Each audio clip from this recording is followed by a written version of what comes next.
Okay, welcome along to the stream, everyone. We will get started here very shortly. I'm just going to send out the Discord announcement and the Twitter announcement. There goes Twitter. And now let's get Discord happening. Here we go. 1 second. Okay. That's an echo, as I do every time.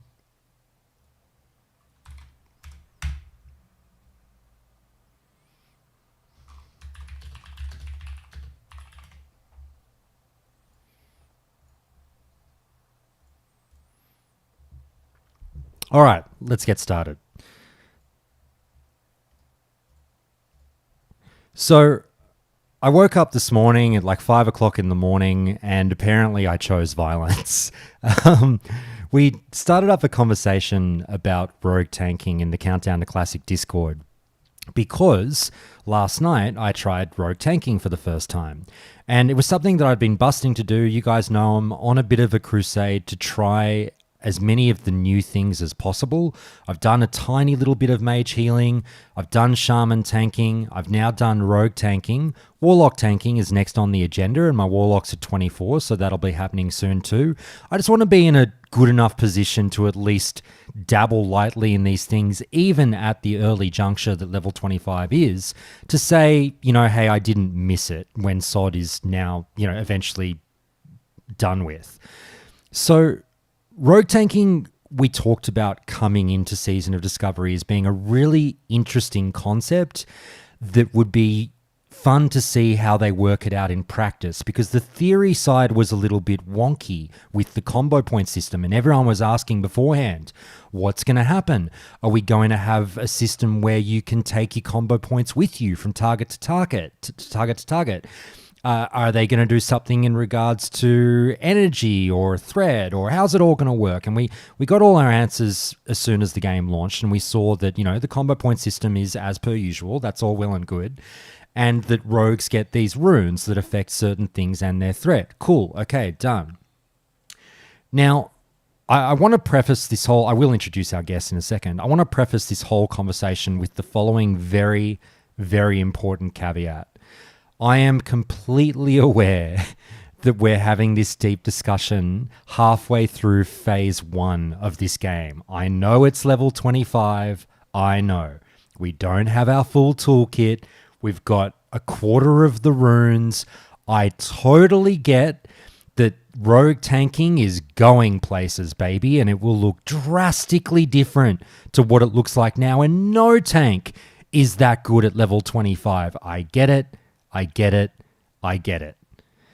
This is a conversation that we're having now because my guests and I have both dabbled in rogue tanking, and we've seen something that we want to talk about that we don't necessarily know that runes will fix. Now, I think there will be really cool runes coming, and I'm sure there will be fixes coming to everything we're talking about. But sometimes the things that, you think, oh, that goes without saying, of course they'll fix it. Sometimes you still need to say it. So this is our hopes and dreams for rogue tanking for phase 2 and onwards. And don't think of it as much as like saying that rogue tanking is unfixable and broken and abort and delete your rogue. We're not saying that, because it's a lot of fun and it's got so much potential. But there is a systematic functionality issue there that I hope gets looked at by the classic team. All right. Ubiquitous. Have I done my caveats well enough to start with there? Yeah, that's about right. It's not broken. It's good to speculate. It's fun to speculate. It's fun to speculate. I couldn't have said it better myself. And yeah, I really wanted... There's going to be a lot of angry people going like, how dare you guys bitch about this class? It's phase 1. We don't know what's to come. We don't know what's to come. And like, I know that there's going to be cool shit coming. Like I said, I'm sure that Fan of Knives and all that shit is coming down the track, and it'll render all of this conversation obsolete. But it's still fun to have the conversation in the moment. So let's have that conversation. Mates, let me ask you, before we get into sort of the chat that we had with the Discord this morning, tell me about your first couple of runs as a rogue tank and what you noticed straight away and how it felt. It's a multifaceted complaint that could be fixed in like any of 4 ways, but predominantly it was actually the energy starvation, more so than losing points and stuff. So, for example, you can run up to a pack of 3 mobs. You saber slash your blade dance because you need blade dance Yep. up 20% One damage point. One reduction. point blade dance Yep, immediately because you need it. immediately. You saber slash the second mob. Congratulations, you're on 20 energy. You Yep. can no longer cast spells. Yep. So maybe you taunt the third mob that's already running off to the healer or anyone that's done anything to it. So you're tauntless, energyless, and you're just now casting one ability every 4 seconds between 3 mobs that does about Yep. 120 threat. Yep. And this is presuming a 3 mob pack, not a 5 mob pack. Yeah. Yeah. If it's a 5 mob pack, like, fuck it, the mage is tanking 1, the hunter pet's picking up another because that's just how it's going to work. And yeah, it's just, maybe it's how it's supposed to play. Again, this chat is just about pointing it out that it's not fun, and everyone saying, like, oh, I haven't seen that many rogue tanks. This is probably why. Yep. It's extremely unfun to play at the minute. Now, a lot of people will be screaming, hey, dickheads, that's how Classic works. And this was one of the arguments that we got in with the Discord just now. We'll come back to that point later, and I've got a lot to say about that. You know, it's funny. I've alluded to the conversation with the Discord a couple of times now. It's funny that in like 6 years of doing the show, I think it was the first time, and I've been inviting it a lot from you, Ubiquitous, as well, and I applaud it and welcome it, that, you know, the community came at me for once. So they thought I had a shit take, and people came at me. They weren't harsh about it, but we fucking got into it, and it was funny. It felt like the 2 movie moments came to mind, Ubiquitous, where if the first one was like the calls coming from inside the house, and also the scene in Aliens where they work out that they're in the air ducts above them. That's how it felt in the Discord this morning. Yeah, it was a bit turbulent in there for a little bit. Mate, like I said, we'll get to all the larger tanking conversations and what, you know, classic tanking is quote unquote supposed to be.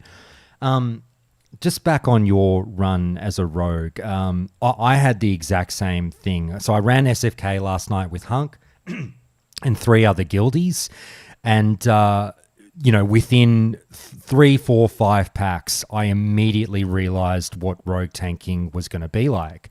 And we're pulling all these mobs, and now it wasn't an issue that threat was everywhere because I'm playing with decent players. We got it all down. We cleared the content, and everyone kind of wants to shrug the shoulders at that stage and go, well, it doesn't matter. You cleared the content. Who cares if you tanked it or not? Well, again, we'll get to that sort of a little bit later, but in terms of what I was tanking, same deal applied. Pulled a 5-pack. I had threat on 1, momentary threat on 2 before you lose it immediately, and you spend all this time running around and tab targeting, but kind of not really doing much. It really was like, you know, the I'm helping meme kind of thing, or, you know, the Starship Troopers, I'm doing my part, but you're really not.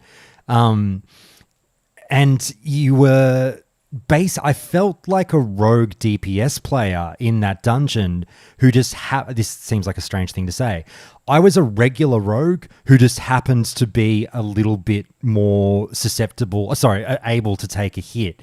I didn't feel like a tank. I just felt like a chunkier rogue. I know that seems strange to say, but do you know what I mean? Yeah, that's exactly how it felt for me. It's like putting out little fires constantly instead of just calmly standing there with 4 mobs whacking you and you're pressing your abilities to keep them there.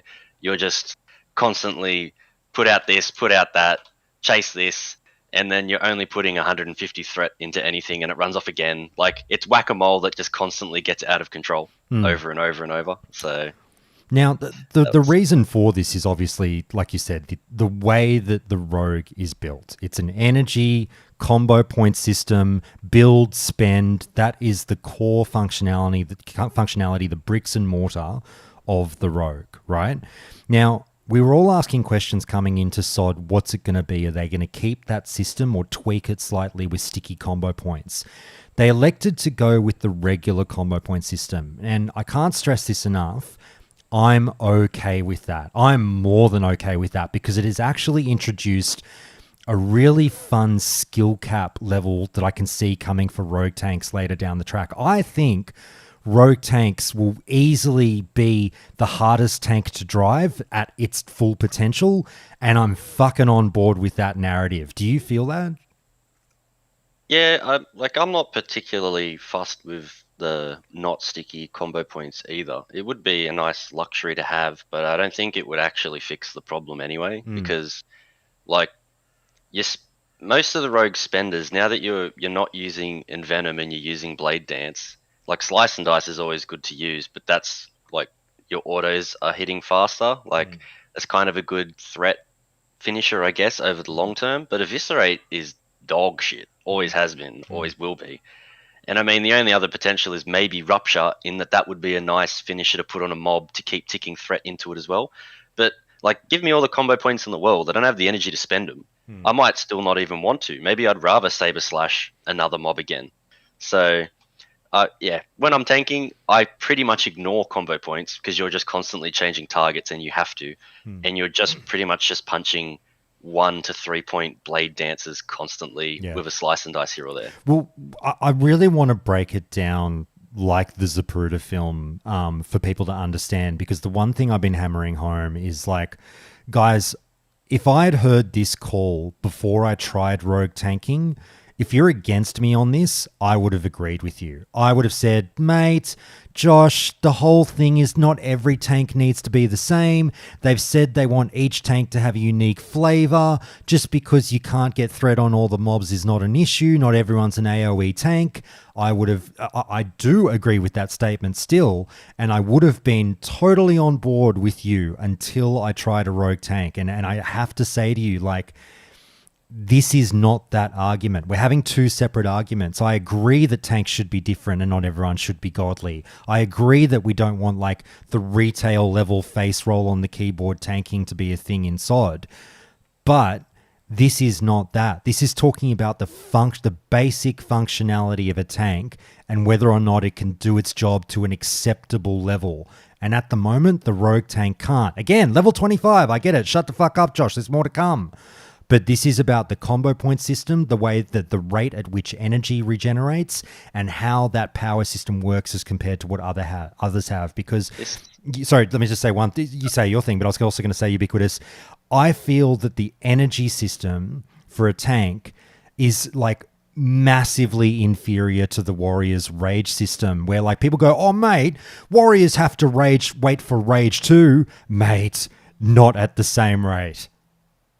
yeah, well, I was just gonna ruffle some feathers and say like, if you're a classic Andy and classic only, like the only people that have experience with the energy system are rogues and the 4 feral kitties that you ever saw.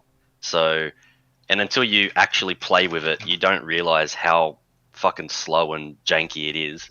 But they'll 100%. just like, I think everyone thinks that rogues get to cast more abilities than what they actually do. So I agree with you, and it's like everyone's played a rogue. So I was in that. I was the person you're talking about, ubiquitous. I was the guy who's like, mate, energy regeneration is fine. Like you guys shouldn't be complaining. You can cast abilities at a pretty frequent rate, and when you're a DPS player, I agree. Now, I do agree with you, Ubiquitous. It's slower than people think, but you still cast abilities at a relatively decent clip as a DPS player. The issue is when you convert to tanking, that 2 second time gap between ticks feels like a fucking eternity. When you've got 4 to 5 mobs that you don't have aggro on, whacking all your friends, getting your healer, and you're just sitting there waiting for that tick. On that tick goes off. Oh, well, now you've got 20 energy. Still can't cast anything. 2 more seconds later. Oh, now you've got 40 energy. Okay, I can cast one thing. Now I'm back to waiting 4 more seconds to be able to use an ability, like you said earlier. But the thing is, like, these pulls, they're what? They're 20-second pulls, and for 50% of that time, if not more, I can't use an ability. yeah, and a thing on top of that is like that every tank has this problem with parries and misses being so frequent from in front. You still lose 8 energy for a 40 energy cast that just gets parried. That's half. That's almost half of your next tick in the bin from a parry. You get 2 in a row, like you're just ruined, and you didn't actually get to do anything to the mob except parry haste it back into yourself. as an already more squishy tank. So that's another, like when I was tanking, especially on 3 mobs, and you realize like, ah, fuck, that saber didn't land. Got to cast another one into it. Now you're a global behind, 8 energy down, and it's just that's a extra messy part of rogue tanking. Which not like if you haven't rogue tanked, you don't realize. Like from behind, you're getting the occasional dodge, and that's about it. But once you're standing in front, Jesus, not a lot of abilities land, and they're in a static energy system. You can't really afford to just lose 8 energy, 8 energy, 8 energy wasted over and over and over when you're only getting 20 every 2 seconds.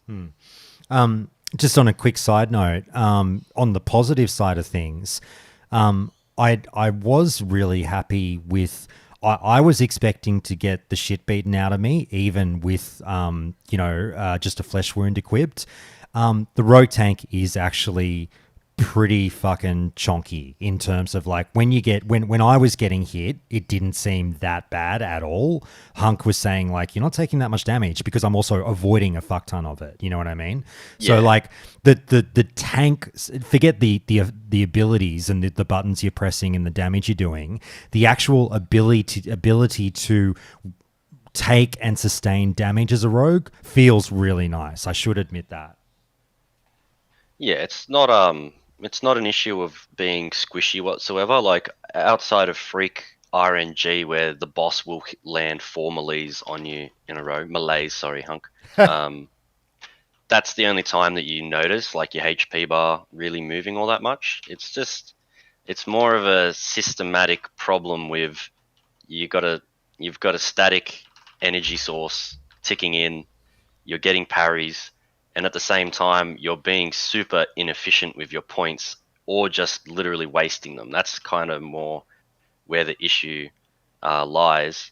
Because I mean, why would you want to cast a 1 point slice and dice for 25 energy to get slice and dice for 13 seconds when you can spend 25 energy to have it for 30 seconds at a 5 point cast? Yeah. Like, and when you're just burning 1 point spenders, like that's the whole class philosophy is building up every point you have creates your finishes that either become more powerful or more efficient.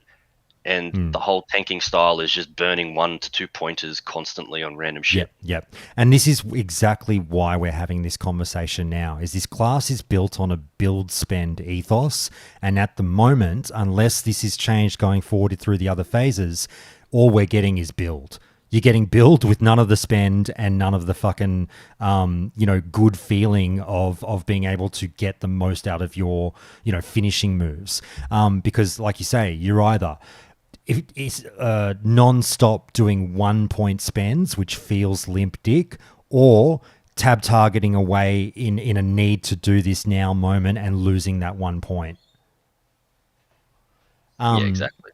Mate, let me, like I said, we'll sort of maybe do a little bit, it might be a bit boring for people who haven't either played Rogue or Rogue Tank, and I apologize for that, but this is kind of a conversation maybe more for the Rogues than anyone else. But if we can break this down like the proverbial football replay and really go super slow-mo, I'll do the John Madden thing and we'll just talk about how a pull kind of looks as a Rogue and why it can go south in so many ways so quickly.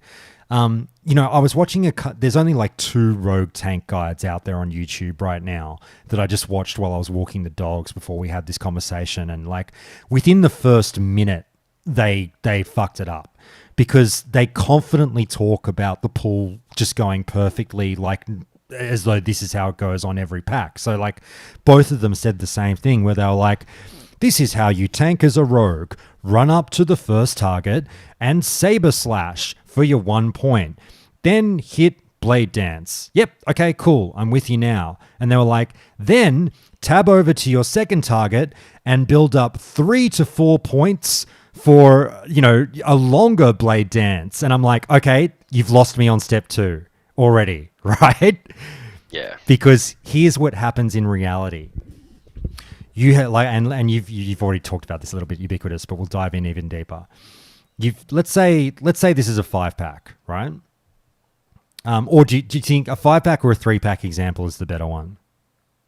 I think either's fine, but I think 3 is literally the limit. Beyond 3, you're in strife. Well, even on a 3-pack, let's do the simple 3-pack. for an example. Like the 3-pack should be manageable, obviously, for any tank in the game. So let's use that as the example. You run up and you saber slash the first one. Cool. Okay. And now, again, you've stressed, even though we're getting increased threat with just a flesh wound, it's not crazy threat. Like shamans and warriors, I feel like the warrior runs up and gets that sunder off. Like that's a good amount of threat. If I get 2 sunders off, mate, nobody's getting that fucking mob. The shaman, mate, one molten blast, 1 earth shock, like fucking see you later, right? The saber slash, I was staring at tiny threat. I'm looking at the numbers.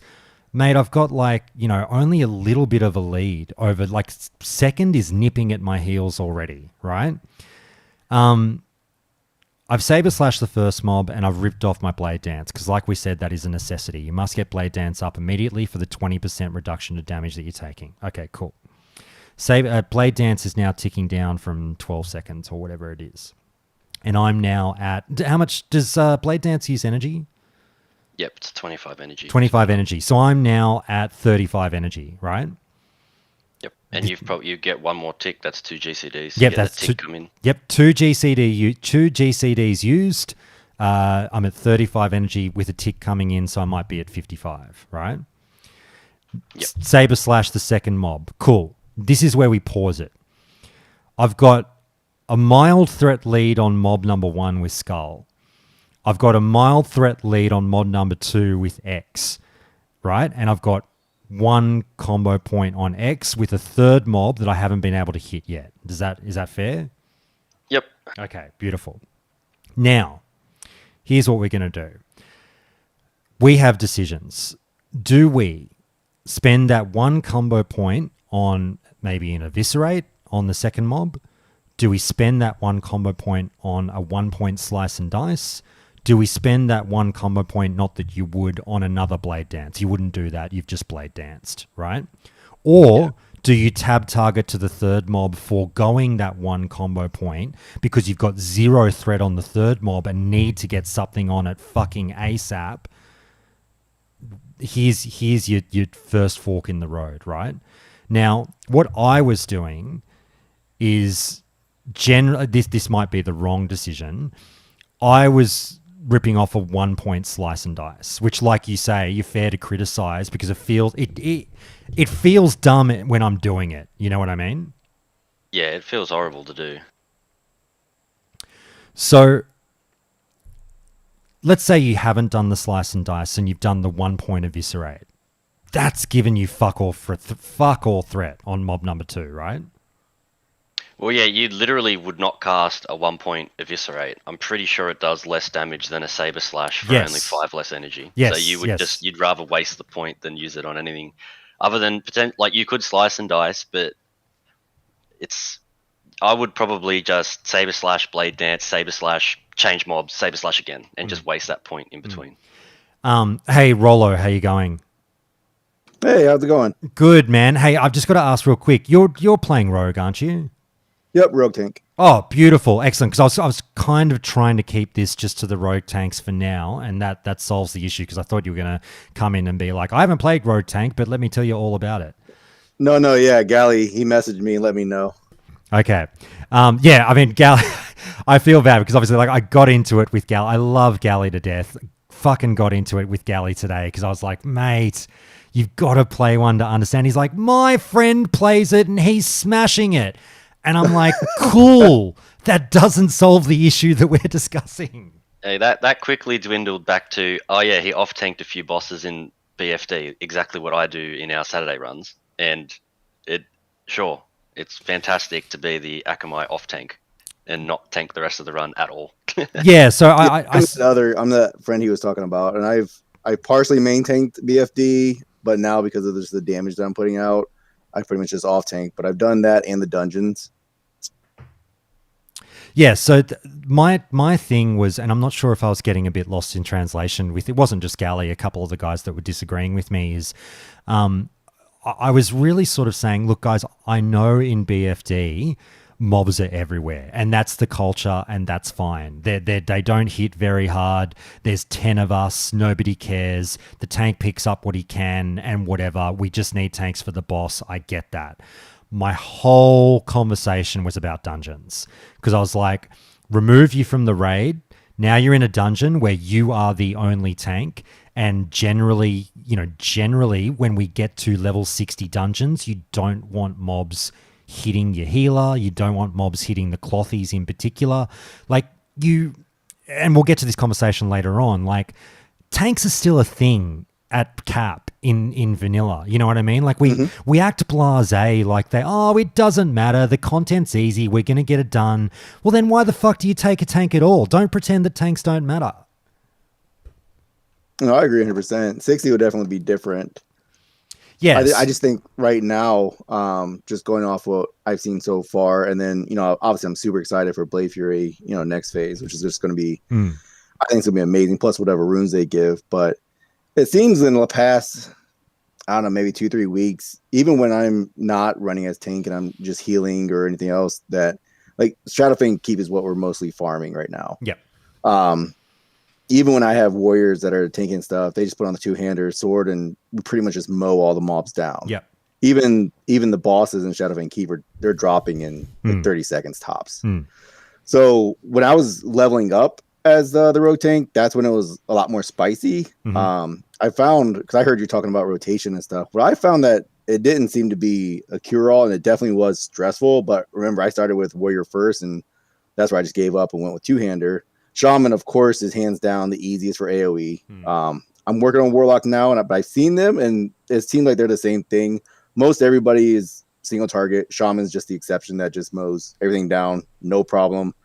A lot of them right now are going double rock biter, dual wield, even in BFD, and it just seems to be flawless. But basically what I would do is I'd run up main gauche first, and then I pop blade dance. On the first eight, since you do the 3 mob example, that's what I'm doing my first mob. Main gouge, blade dance. The next 2 mobs, I'm doing slash. Or not slash, but sinister strike. And that third mob, 100%, I've lost thread on. And that's the one I'll taunt. Now from there, it's pretty much just, just trying to see who I lose thread on next. So, but here's where we pause it. And I agree with you. I just want to say, I'm going to say this 10,000 times in this call. I get that this is level 25 and none of this shit matters, but the stuff we're talking about will matter at level 60 because of the way that energy and combo points and swapping targets, messes with the rogue. Swapping targets is basically the crucial point of tanking in this game. And if your tank can't swap targets and is punished for doing so, that's going to be an issue. So anyway, we'll get there. I'm surprised you've had any success with main Gosh, because I find its damage is dog shit and not worth the parry for such bad threat. So what I've done, like I said, I'm usually running in first. I hit that just so I get that 10% going, because I know once I engage, I'm getting hit, I'm getting whacked. I know the 20% and blade dance when I get that up, but my first hit, I'm just like, you know what? Let me try and get some parry going. Now, since I've gotten gear and how fast we're clearing things, I don't even bother with it. But this was just leveling up, and I knew. During leveling, yeah. Yeah, during leveling, that's the only time it really was strugglesome. Outside of that, everybody just runs everything over. Yeah. Oh, the main. That's what I'm excited at 60 though, because what Blade Fury. Now, if they don't add any passives, which is what I'm hoping for with these new runes, that we have 2 more phases before we get to 60 or 3 more. I'm hoping maybe there's a passive that helps with us where we keep them. But if they don't, honestly, I think Rogue will have to just camp around Blade Fury. Well, with Blade Flurry, I know a lot of people point to that and go shut up, Rogue tanks, Blade Flurry is coming. It will solve all your problems. I still don't think know what it will. It fucking does. Yeah, I still don't think it will solve the problems. But anyway, and just on the main Gauche thing, I was trashing these rogue tank guides that I watched, but I must say the one point I drew from it that I thought was correct, I think it's correct to say, and is a decent point. I was doing the same thing as you, Rolo. I was running into a group and using my first GCD on main Gauche when I had it equipped. I soon worked out that I'd rather have Saber Slash than main Gauche. But anyway, when I was main Gauching, I heard on this video that it might be better to do it on not the first mob you approach, but like the third, because then you're getting the most out of the 10 seconds. Because if you run up and hit it straight away on the first mob, you might lose 1 to 2 seconds of its effectiveness because the other mobs haven't started hitting you yet. Do you know what I mean? Yeah. I think my thought was it's cheap. Yeah. Get Blade Dance up and then try to, use the rest of the energy on the other mobs. Yeah. But that's not a bad idea either.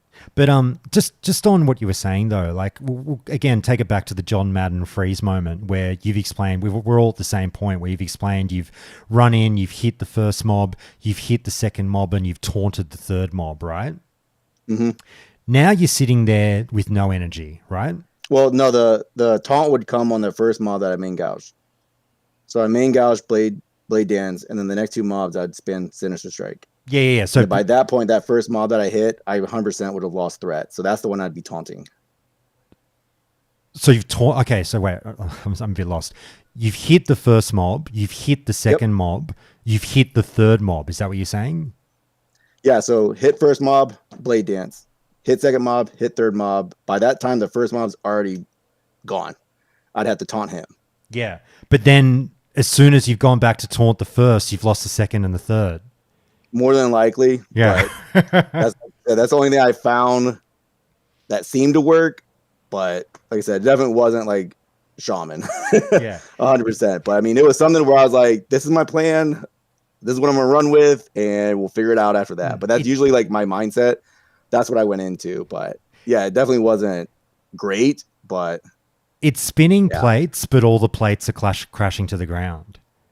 Oh yeah, because even when I ran with Galley and he was on his shaman, even when he switched to healing, and just to be able to abuse shamanistic rage, he'd go dual wield, put rock biter on both of those weapons. That way, we never had to stop. I was tanking, but also he was tanking as well because double rock biter, they're like no tank is pulling off of you. Yeah, like you're snapping it constantly. Yeah, but like I said, we're doing dungeons. We're just trying to farm it, and it kept his mana going. We just kept going along.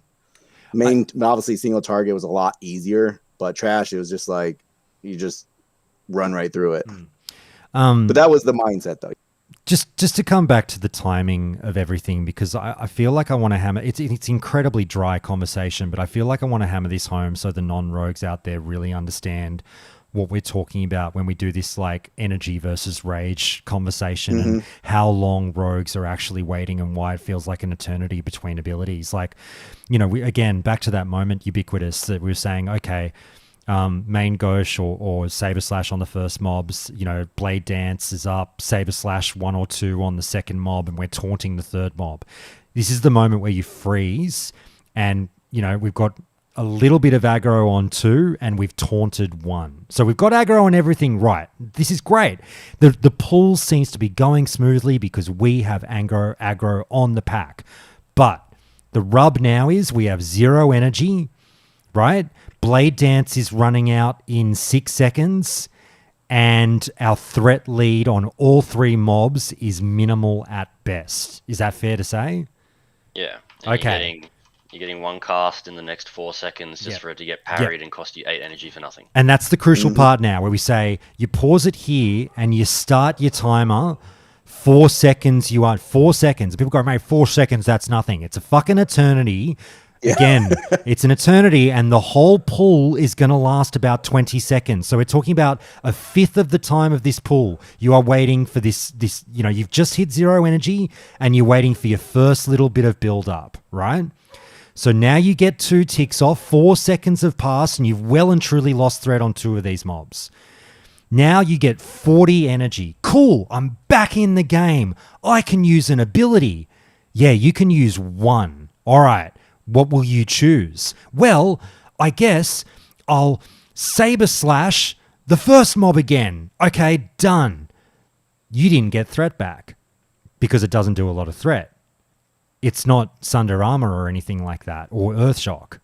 Okay, fuck, I've got 1 point and my taunt's about to run off or it's just run out on the third mob. I've lost aggro on the first 2 mobs, so I now have aggro on nothing. I just used my ability on the first mob, it didn't pull aggro off of it, and I've got 1 point on it. What do I do next? Well, my choices again, Blade Dance is running out. You've got 1 or 2 seconds or it's gone, right? You have to get that back up. So you make the decision to reapply Blade Dance for 1 fucking point for its 10 to 12 seconds or whatever it is. Or tab target. Again, you're back to 0 energy because you just spent it on the Saber Slash. Or tab target to the second mob and try and auto attack it and wait for your energy to come up. Like, this is already like hard for me to talk about because it sounds painful. Do you know what I mean? Yeah, it's pretty much exactly how it goes. I did some homework just before when you mentioned that we were going to do this. So I went to Southern Barrens to fight level 25 mobs to give myself peak agony against things that will parry and I'll miss against and stuff. And I was pulling 4 dwarves or 3 dwarves, and I was going through this rotation.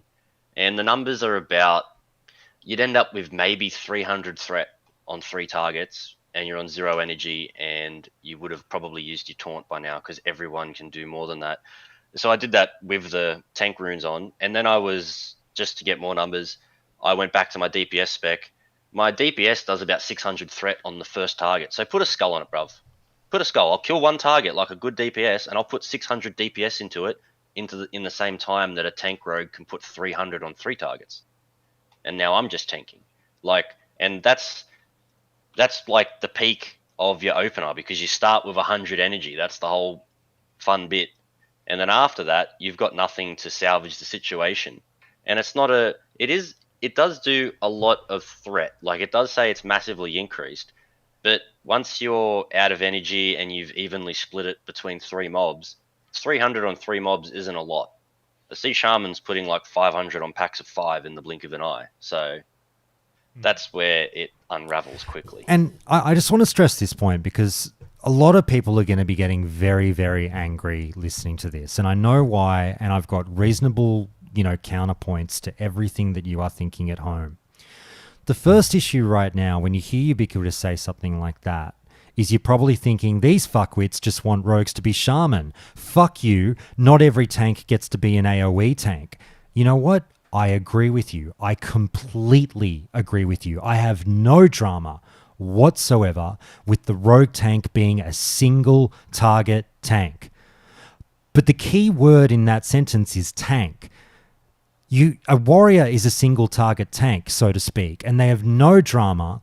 And it's funny that I was getting a lot of pushback to this. Warriors have no drama picking up groups of mobs. I'm sorry, but they don't. In a dungeon, I don't know what fucking warriors you're playing with, but when I'm playing warrior, I'm getting, of that 5-pack, I'm getting all of them, if not comfortably 4. And no one's getting them off me. It's fine. Tabs under, fucking utilize your thunderclap or your demo shout if you need to. The meta nerds can laugh at me all you want. There's utility behind it.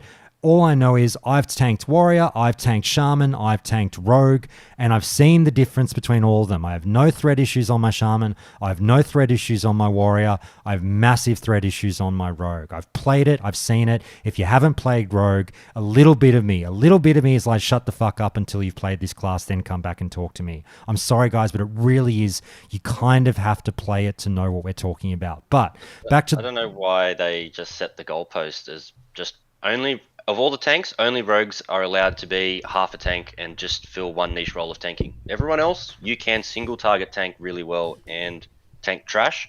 For whatever reason, rogues are the exception. Eat shit, only be good at off tank on 4 fights. So for some reason, that is the goalpost that everyone set for rogue, and even though it's one of our 2 roles. We'll get to that. We'll get to that for sure. But just back on the whole, like the principle of the single target tank. So like, I'm not here arguing to turn rogue into an AoE tank god. Quite frankly, we've got shaman for that. I'm totally fine if that's the way it remains, okay? Shaman has a very unique playstyle. It feels amazing. I keep describing it as the Ferrari. I fucking love it. And notably, nobody is complaining about the shaman. Yet you bring it up with rogue and it's like absolutely outrageous. It's really been a notable distinction here between the community. But like... with the rogue being a single target tank, cool. But if you're a single target tank, you must be able to switch targets. That is the defining principle of a single target tank is I can hit the fucking tab button confidently. That is not the case with rogues, and thus it is really not a single target dungeon tank. And that's when the conversation devolves into, well, maybe you shouldn't be tanking dungeons. They just designed a new fucking tank. How can you say it shouldn't be tanking dungeons? Yeah, I don't think like we're actually the best at anything at the moment. For like being a single target tank, you wouldn't choose to have your rogue main tank like the turtle boss, for example. You don't really seek it. It's just we just do it because the warriors, for whatever reason, don't carry a shield in their backpack to be the off tank. And yeah, like on that same avenue, I'd prefer it if they don't give us AoE. I would rather them give us the capabilities or energy to be able to smack 4 mobs individually and keep them in line, instead of just giving us fan of knives, press that, AoE tank, I'm a mad dog. Let me manage mobs on an individual basis, but we literally don't have the resources to do it. We do not have the energy. I completely agree. Rollo, I'd love to hear from you, because I was just on the podcast yesterday saying the same thing, going, I don't think the mind-numbing AoE spam of a full 360-degree fan of knives is the answer. I'm with Ubiquitous on this one. Either you could do a number of things that make it a little bit more interactive. You either make it a cone, or just do it that it only hits 3 targets, or, just do it that like I think Ubiquitous, you said something like it does more damage when they're further away from you, or something that involves your brain, as opposed to just, I hit one button, fan of knives, go brr, I never worry about threat again. Because even shamans don't have that with Molten Blast. They have to organize their cone and get their shit together.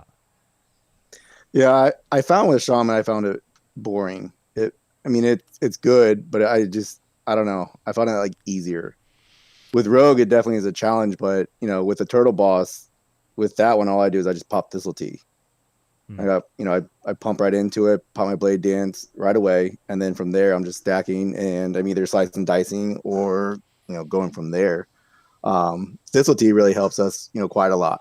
Of course, it's a 5-minute cooldown, but it still does what it needs to do. Yeah, I was gonna say I don't like. I agree. I use it, but it's a 5-minute cooldown. I'm going to mention fucking Easy Throw Dynamite. The fact that I have to carry Easy Throw Dynamite probably suggests that there's something wrong with our threat. Well, that's where I think that's what Classic is, though, is using parts of the game to where it's not, you just don't walk in there and then it's just easy. I feel as though Rogues getting tanking in SOD, we have been literally delivered like vanilla world tanking. Like we are the shamans of vanilla WoW. They could tank. They're just fucking half as good as the rest. We've been given old era tanking mechanics, like taking fucking dynamite, for God's sake. Like no one else is doing that shit. I see, like shamans can, they don't have to. And you've raised the biggest issue, because a lot of people who are arguing against us when we say make rogue tanks better, Ubiquitous, are saying that's vanilla. That's classic. What do you think paladins had to deal with in vanilla? What do you think shamans had to deal with in vanilla? Maybe you're just that tank. And that's where I get very hot under the collar, because I'm like, this boils back down to a larger point about Season of Discovery's identity crisis. And I've talked about this on the podcast very lightly before, where all of us, and I completely include me in this point, all of us are picking and choosing when to refer to SOD as SOD and when to refer to it as classic. Oh, you don't like something? Suck shit. That's classic, baby. Oh, I don't like this. This is supposed to be SOD. We really do sort of flip and flop between when it's supposed to be an update and when it's supposed to be old school, don't you feel? That's been driving me up a wall. The tongue-in-cheek reply to all this is that rogues are classic tanking and everyone else is classic plus tanking. That's it. So, but it's phase 1. Like I could understand this kind of frustration if it was like phase 2 is launched, they say what the runes were, and you're just like, what the hell am I supposed to do now? Oh yeah, I get it, but this is phase 1. The shit falls over so fast. It's not hard. It's entirely a speculative call, but it's. Like, talents won't. You guys fix are like this is like level 60 right now, and this is all we got. No. But this is the thing. Super heated about this. No, I get that, Rollo. But this is why I'm kind of like I'm going to push back like really hard to that point too, because this is why I'm trying to stress this so much. Like Mate, we're WoW players too. We're not fucking idiots. We know it's level 25. We know this is dumb, easy content. We know it's the beginning of the game. But use the example at level 60, just about 10 minutes ago, about how we don't want, trash mobs to get off and get onto, healers and whatnot, which I completely agree. Exactly. But we're far from that. No. And it's a time argument that, because Gally used the same argument, going like, mate, can you please bring this up when it's phase 4 and not in phase 1? And I massively disagree with like the point that we're not allowed to raise it now. Like we can't see the car crash coming. Do you know what I mean? Yeah, I mean, I totally get it because you want to bring it up so it doesn't get missed. I completely agree with that part. Now, also, I don't think it's to be fair to bad. you. No, I agree. To be fair to you, Rollo, here's 100% what's going to happen. The phase 2 runes are going to be announced. They're going to have some amazing overcorrecting tanking runes. They're going to solve all of the issues that Ubiquitous and I are bitching about right now. And everyone will say, see, Josh, if you hadn't have whinged like a fuckwit. I mean, I'm being serious. Everyone will tongue-in-cheek be like, you're a whingy. Yeah, you're a whingy crying baby. They fucking acquiesce to you like they do to S-Fan, you piece of shit. And now you've got your fucking toys, fuck off and go away. That will happen. 100% lock it in. Rogue tanks will be looked after in phase 2, and all of this conversation will be moot. But the conversation about switching targets and the way that energy and combo points works remains. Unless the runes are really freaky. It's definitely harder. I 100% agree with that, but like I did Warrior first, and then I did Shaman, and then I did Rogue, and for some reason, I don't know, I really am enjoying Rogue. And it definitely is a struggle at times. But I don't know if I just like the abuse, but I'm just like, all right, well, I got to figure out, almost like think about it more before I just run in, hit Molten Blast, or run in, hit, Thunderclap Cleave. But I don't know. It seems unique and different. And I'm like, okay, this is a little bit harder, but also I'm kind of enjoying it. We said this just before you joined, Rollo. Sorry, don't get me wrong. The first thing we said, the first thing we said was rogue tanks are fun. The building blocks are there, like the bricks and mortar are there for a really high skill cap, interactive, fun tank. I really like what they've done with it outside of the core build spend system being the handbrake. Yeah. Yeah, it's just, no, I agree with you. It's not that it's that bad. It's just a bit like it doesn't make a lot of sense because if you look at even further down our talent trees, I mean, like you've got 5-minute cooldowns. That doesn't fix the class as a whole. Like, cool. As of right now, we do. Yes. Yeah, but like, look at Relentless Strikes. Your finishing moves have a 20% chance per combo point to restore energy. Thank you. Whoop-de-fucking-do when I'm spending 1 point spenders. And 1 in 5 will refund itself. Like, that's dog shit. Ruthlessness. Finishing moves, 20% chance to add a combo point to your target. Who cares that you gave me a combo point back on that target? I'm switching targets. Yeah. So anything that even helps us with combo points and energy at the moment is worthless for tanking. And that's if you're in Assassination. If you're just in combat, you've got more dodge and more parry. Whoop-de-doo, that doesn't solve any of your problems either. But neither does anything else in any of the trees. Nothing alleviates this problem. So it's pretty much just on the runes. I'm pretty optimistic that they'll do something. But it's just a chat to fucking pray. We're just putting prayers out in the air that something will come. Because I did find repost though was pretty enjoyable and helped a lot too. It's great, and the thread on it seems good. Yeah, I tried both so far. But yeah, no, I agree. I definitely think, threat could be higher for sure. I think that's a great thing that you tested right there with the DPS versus, the tank threat. Obviously that got to be tweaked. If you're putting out double the amount in DPS, that's troublesome. But I think that's what's good in phase 1 is we get to, they threw this stuff at us and like, what can you do with it? And we're like, this is what we think. Yeah, if it falls on any ears, that's always a benefit. But my the morning rant. yeah. I should say that, Rollo. Like, sorry, we're getting hot under the collar, but please don't take it personally or anything. Not at all. Today's my birthday. I don't think I can take it. Oh, happy birthday, mate! No, thanks, guys. Yeah. I think sometimes I'm too much on the copium. I mean, I had like listen to you guys. I'm kind of like, yeah, that's a good point, but it definitely like I'm up there where I'm like, oh man, I'm so excited. Who knows what could come at us? Yeah. That's why I appreciate you guys because you guys like, well, technically, Yeah, it's I'm like, having a yeah, you're lot of kind of right. fun. I'm just a bit of a critical asshole when we want to talk about the nitty gritty, but I am having fun with it. Oh, I'm having fun with it, but like I said, I don't need it. I don't want it to be the best tank. If the rogue is quote unquote the worst tank, I don't give a fuck. And I think a lot of people misinterpret, a content creator coming on a show and bitching about a certain class, going, again, they get sort of vibes of other content creators going, oh, they just want their class to be fucking indestructible. That's not how game design works, blah, blah, blah. Mate, make rogues the worst tank. I don't give a fuck. Just make it functional. Yeah. I definitely believe there could be some tweaks. I just hope they don't do like what you're saying, where Fin of Knives comes along and it's just like, we walk in, we do that, pop blade dance, we do it again, and now we don't lose threat for anything. Like, I don't want a boring class like that. Like, it's classic. Like, make me work. We're a shaman for some reason. I know it's not like super easy, but seems really easy. I think you still need the shamanesque tank for your beginners or, I don't know, younger players. You need it. You need an accessible class in every role for people who either want to turn their brains off or are young children or are new to the game or something, that they can jump in and have fun. Like, that's the whole reason Brett Paladin exists. You know what I mean? Well, I think it's cool too, like how they did. Shaman tank's not like Paladin tank, but if you think about it, both are pretty good at AoE. And I just wonder if they're trying to like not make them the same, but similar. Where Shaman has the conal, but Paladin obviously has consecration and the shield. Just on some, I want to turn this into a larger conversation about tanking in SOD in general, and not even tanking in SOD, tanking in MMOs and how we feel about tanks. But just before we get there, just to really finish up on the more finite issues, that's not the word I want to fucking use, the more, specific issues on rogue tanking.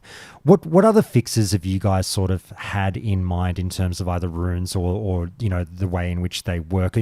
One other thing I want to say before I forget is on the talent trees, Ubiquitous sort of slightly alluded to this, but you guys can disagree with me. One issue I have with rogue tanking is that the combat tree feels mandatory. I can't imagine tanking without riposte. I can't imagine tanking without the 5% extra hit chance as a dual wielding tank. I can't imagine tanking without 5 energy points off Saber Slash or Sinister Strike.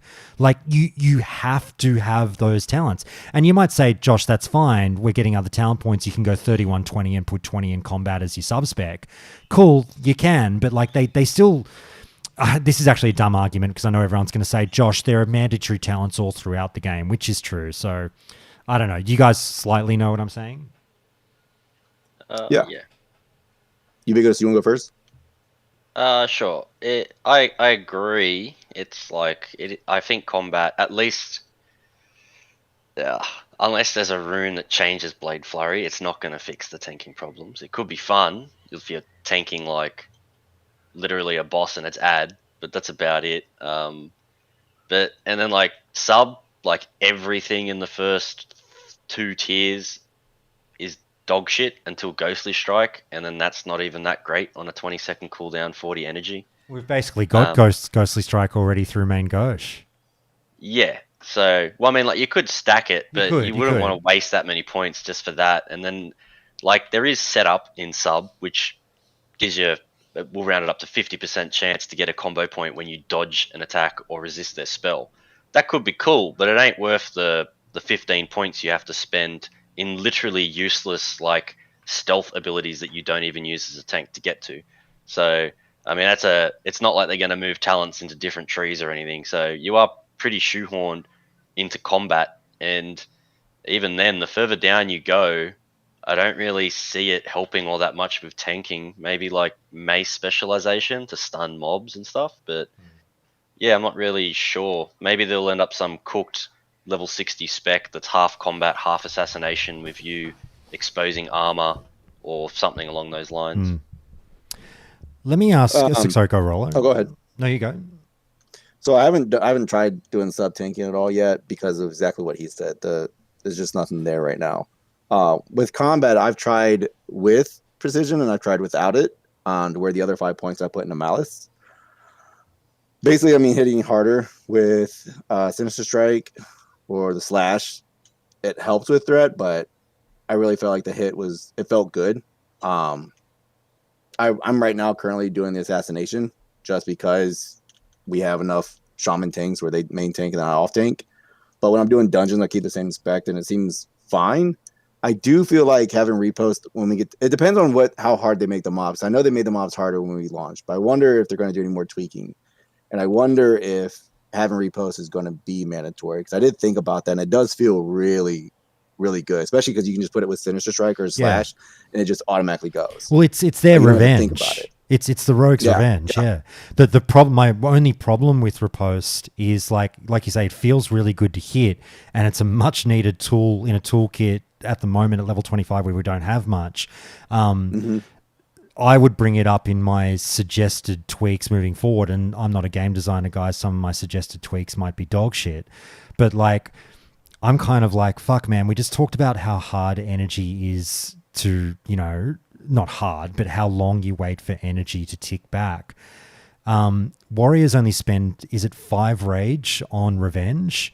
Fucking, find a way to cut that cost for riposte for a tanking rogue. I know it's only 10 energy, and people go, mate, it's only 10 energy, but like, I feel like 10 energy is much more than 5 rage. You'll get 5 rage just from getting whacked. Like, the things hitting you will give you rage. It's not like we get energy for dodging or parrying or anything like that. We have no refund mechanic whatsoever. Unless, I was going to Rollo. No, you're all over it. Go, Rollo. There's an idea. Yeah, the big old unless. I've cooked up my little wish list of copium. No. We call it the list of demands around here, mate. That. What was that, sorry? We call it the list of demands around here. Sorry, Rollo, what were you saying? No, it's fine. I just didn't even think about that until you just said that, and I was like, because I've been saying phase 2, I'd like to see some passives or something. Yeah. That we don't get like, not that there's too many keybind, but keybind bloat or something. Like, I don't want like having 5-6 more abilities that I try and push, especially when you only have 40 energy. But a passive like that, man. Yeah, it's like, maybe they could. I try to think of something more interesting than just like a gimme. And I guess the most cooked up one I had was like, for every dodge and parry you perform, you get 5 more energy reduced on your next ability. So like, if you've parried 4 attacks, your next saber will only cost 20. And if you're dodging like 4 attacks in a global, and it builds up to charges. Something like that could be fun. I mean, like, for example, you could just make Blade Dance. I mean, Flesh Wound make energies finishes cost nothing, but that's boring. I would rather like passives or charges that generally make things either cheaper or easy. Like, you get more energy or things cost less energy. I think that's the only road forward, genuinely, that isn't just dog shit boring. Like, I'd rather that than Fan of Knives and stuff. You go, Rollo. It would almost, like what he was saying though, is it'd make combat almost mandatory. So I mean, the improved Sinister Strike with the reduced for Sinister Strike and Slash, like, you were right, 100%. That's mandatory, like, without a question. I feel like they did something like that, I would love it, but I think combat probably might be more mandatory, especially for min-maxing. My only issue with that, I like that idea, and don't get me wrong, I would love to see it implemented. My only issue with it, and tell me if this is not a good complaint, is that when you start, I'm trying to think, I know there's other things in the game that give you like a free cast of an ability, like Nightfall, but when you don't necessarily make it free, but you just reduce the cost of an ability, I feel like it puts more of an onus on the player to stare at their hotbars to see, oh, is it available now? Oh, is it available now? And you kind of like, it fucks with you a little bit, you know what I mean? Yeah. Yeah. The other idea too, though, is when we hit these higher level mobs, I mean, just a Flesh Rune, it reduces damage when you have Blade Dance up, but what I'm worried about is running into a mob, and I know it's a 6% reduced chance to be critically hit, but even without a crit, running into a mob, especially like a boss, he hits you, your first attack gets parried, he hits you again, I could see us getting 2-shot, 100%. Yeah, because you got to use the global to get it up, and like, Yeah, you run in, your first hit gets parried. Just chain it from the trash before. It's like, all right, yeah, okay. As if people don't stand in front of a boss for 20 seconds. Yeah, right. When you get in front of a boss, and what does everybody say? I need mana. I need mana. Well, one of my hot takes, speaking of the global, one of my hot takes was just taking some abilities off the global. Like, does Blade Dance need to be on the global? I don't think so. I don't think so, no. Personally, I think Blade Dance is super underwhelming for what Blade Dance specifically does. Like, because you only really use it for the 20% damage reduction.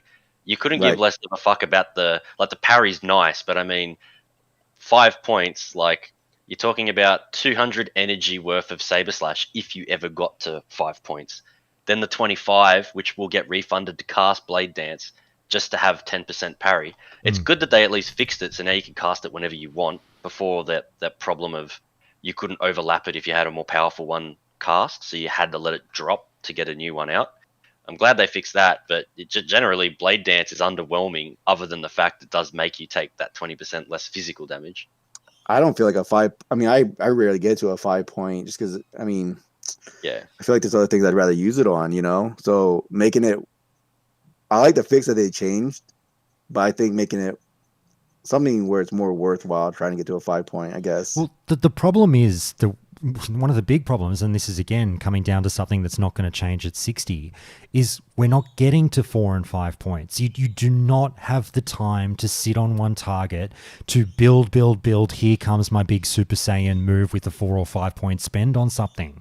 So something has to be done in that regard to, you know, let a rogue be a rogue and build up, baby. So, like, whether it's something as simple as, okay, look, we're not going to let you, you know, take your combo points with you, but, like, again, I'm throwing shit against the wall. I don't know how this would work, and you know, you'd have to do it so that it didn't have PvP ramifications. Like, it only worked when, like, say you're in a dungeon with just a flesh wound equipped or some shit like that. But whether or not it's something as simple as, like, hey, here's a rune that doubles the combo points. Did you have 2? Well, it goes off like you had 4. I don't know. That's probably a shitter example, but, like, we're throwing shit against the wall here, guys. Well, yeah.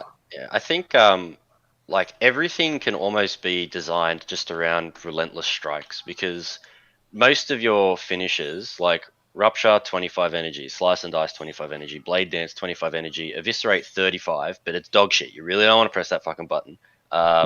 Saber Slash 40. Relentless strikes, if you're popping a 5 point finisher, you're getting 25 refunded.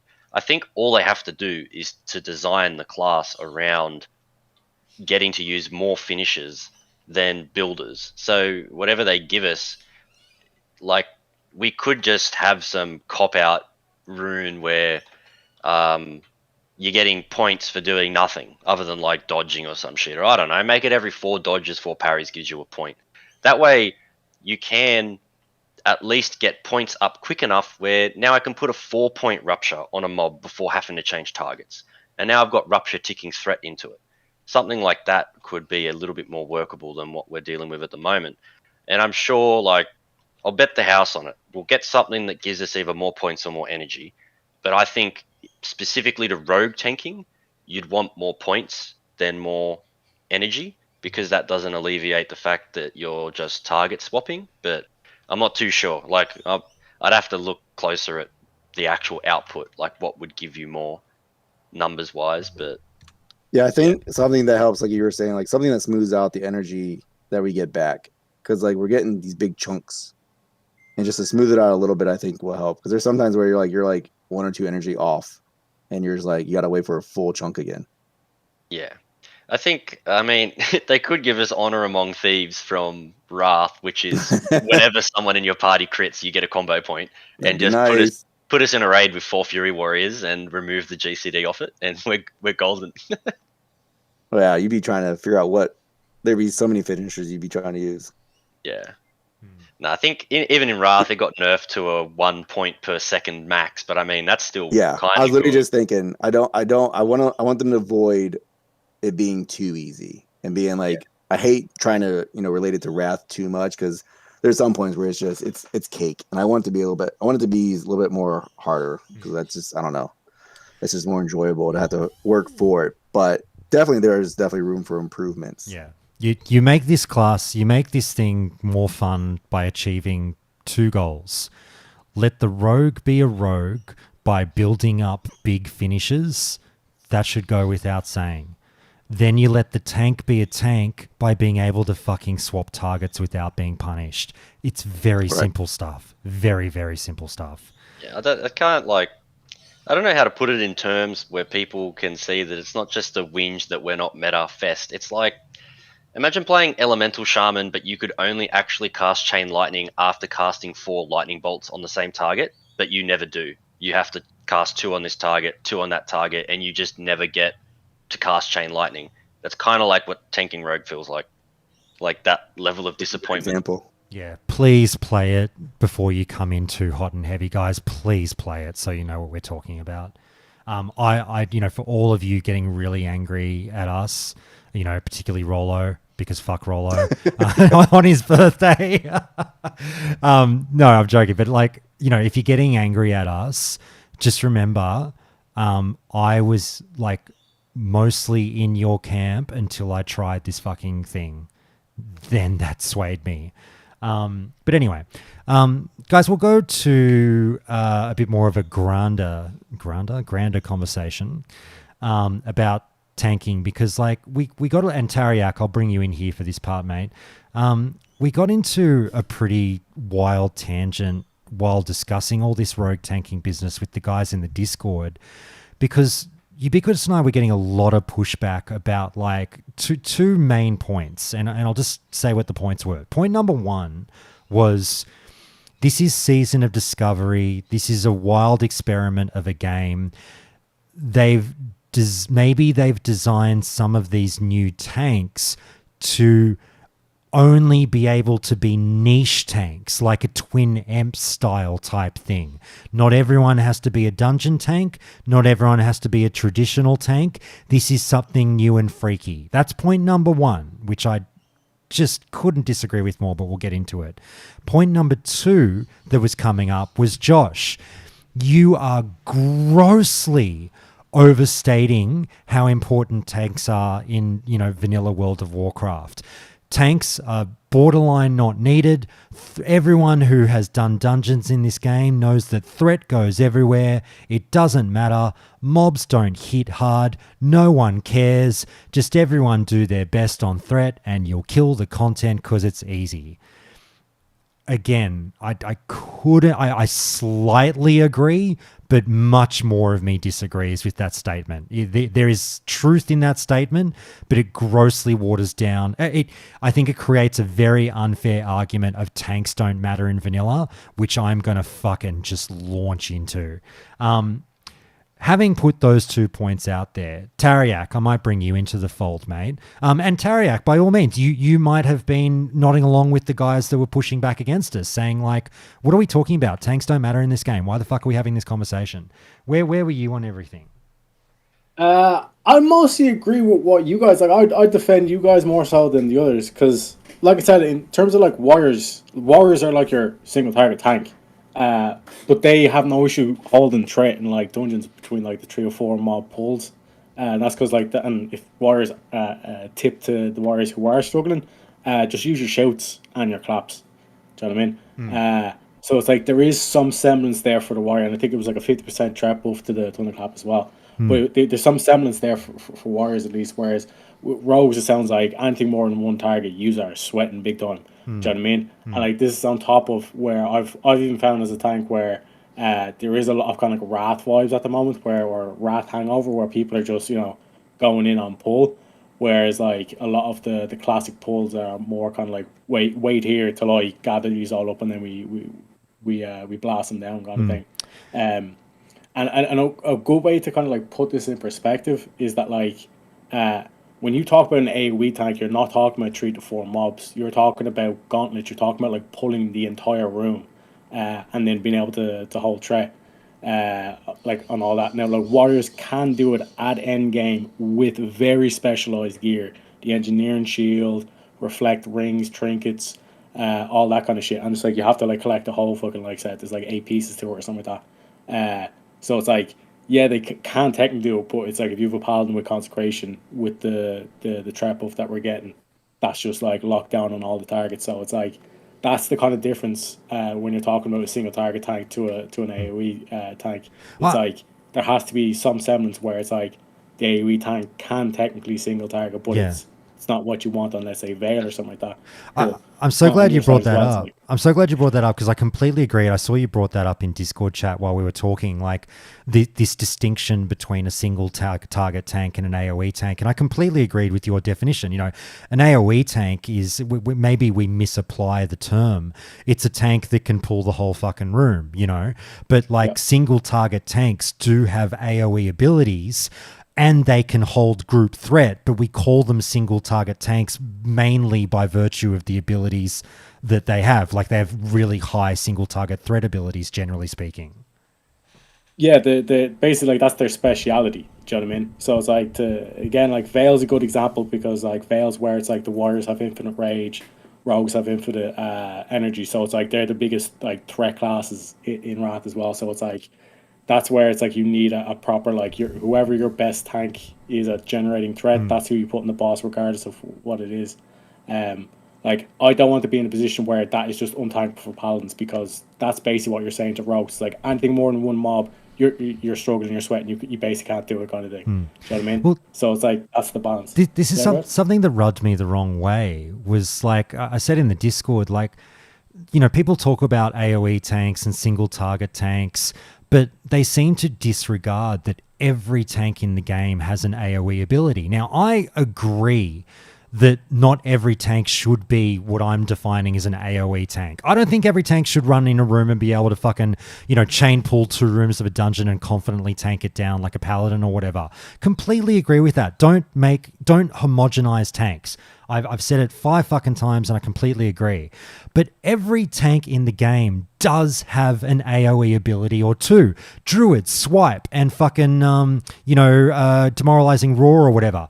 Warriors, thunderclap, demoralizing shout. Fucking warlocks, hellfire, rain of fire, shaman, molten blast. Like, but then we suggested one AoE ability for a rogue and people lost their fucking minds.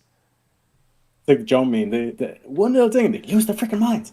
Yeah, like it's yeah, like people kind of like need to like chill in terms of like having one ability, let's say on a 10-second cooldown that hits 3 targets.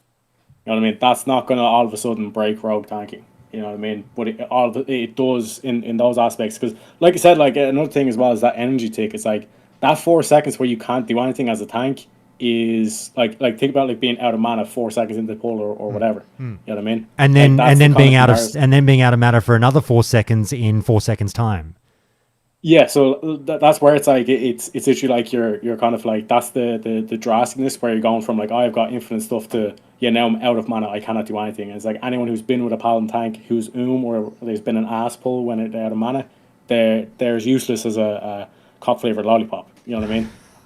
And like to I said, some Tariak. Hey Savarim, can you hear me? Yes, I can. How are you, mate? How's things? I'm doing well. Doing very well. How are you? Good, mate. Thanks for jumping in. Have we said something that made you want to pipe up? Yeah, look, I think the discussion is super interesting and kind of hits at the heart of SOD versus vanilla. And basically, when it comes down to the class design, you know, is there sort of a minimum bar expectation that you have? If you're saying that rogues can tank, for example, should there be a baseline that's set that is basically like, well, look, all the tanks should be able to tank at least, say, 4 mobs with ease? And how does that actually eat into the idea of specialization and what makes each flavor of tank unique? So, you know, my personal opinion is this is an interesting discussion because if you get to the point where you say, well, look, rogues and every other tank needs to be able to tank 4 mobs with ease, do you then lead to the point where you have a bit of homogenization between the tanks? And then do you run the risk then of actually having, getting a little bit close to the retail where every tank has a strong AoE taunt, every tank has a good single target, threat generating ability, and we kind of get back to the point where there's no differentiation between the tanks. So I just wanted to jump in and Yeah, point no, that for out. sure. It's a good point to raise, and this is going to be a long conversation about all of that. I'm going to underline, and I'll throw it to you other guys. I think Ubiquitous might have wanted to jump in on this one. I'm going to underline 2 words that you said there, Savarin, which is with ease, because that's what the whole discussion is about, really, because I don't think people have a problem with tanks tanking mobs, but it's how easily they can do it and how much they can then ignore the mobs once they've got threat. That seems to be the big talking point here, because people do get, understandably riled up when they can walk up to a pack, hit one button, they've got threat for the next 10 seconds and they can walk away on everything. That's not particularly interactive gameplay. That's not overly fun for the tank or whatever. I get what you're saying, and retail and modern MMOs in general have gravitated towards that more mind-numbing tanking style of play where you don't have to do too much to be able to establish threat on multiple mobs. Now, my point on this is not going down that avenue. I'm saying more that I don't think it's a big ask to say that tanks in Season of Discovery or tanks in Vanilla World of Warcraft or whatever, or an older-ish school MMO, however you describe Season of Discovery, I don't fucking know anymore.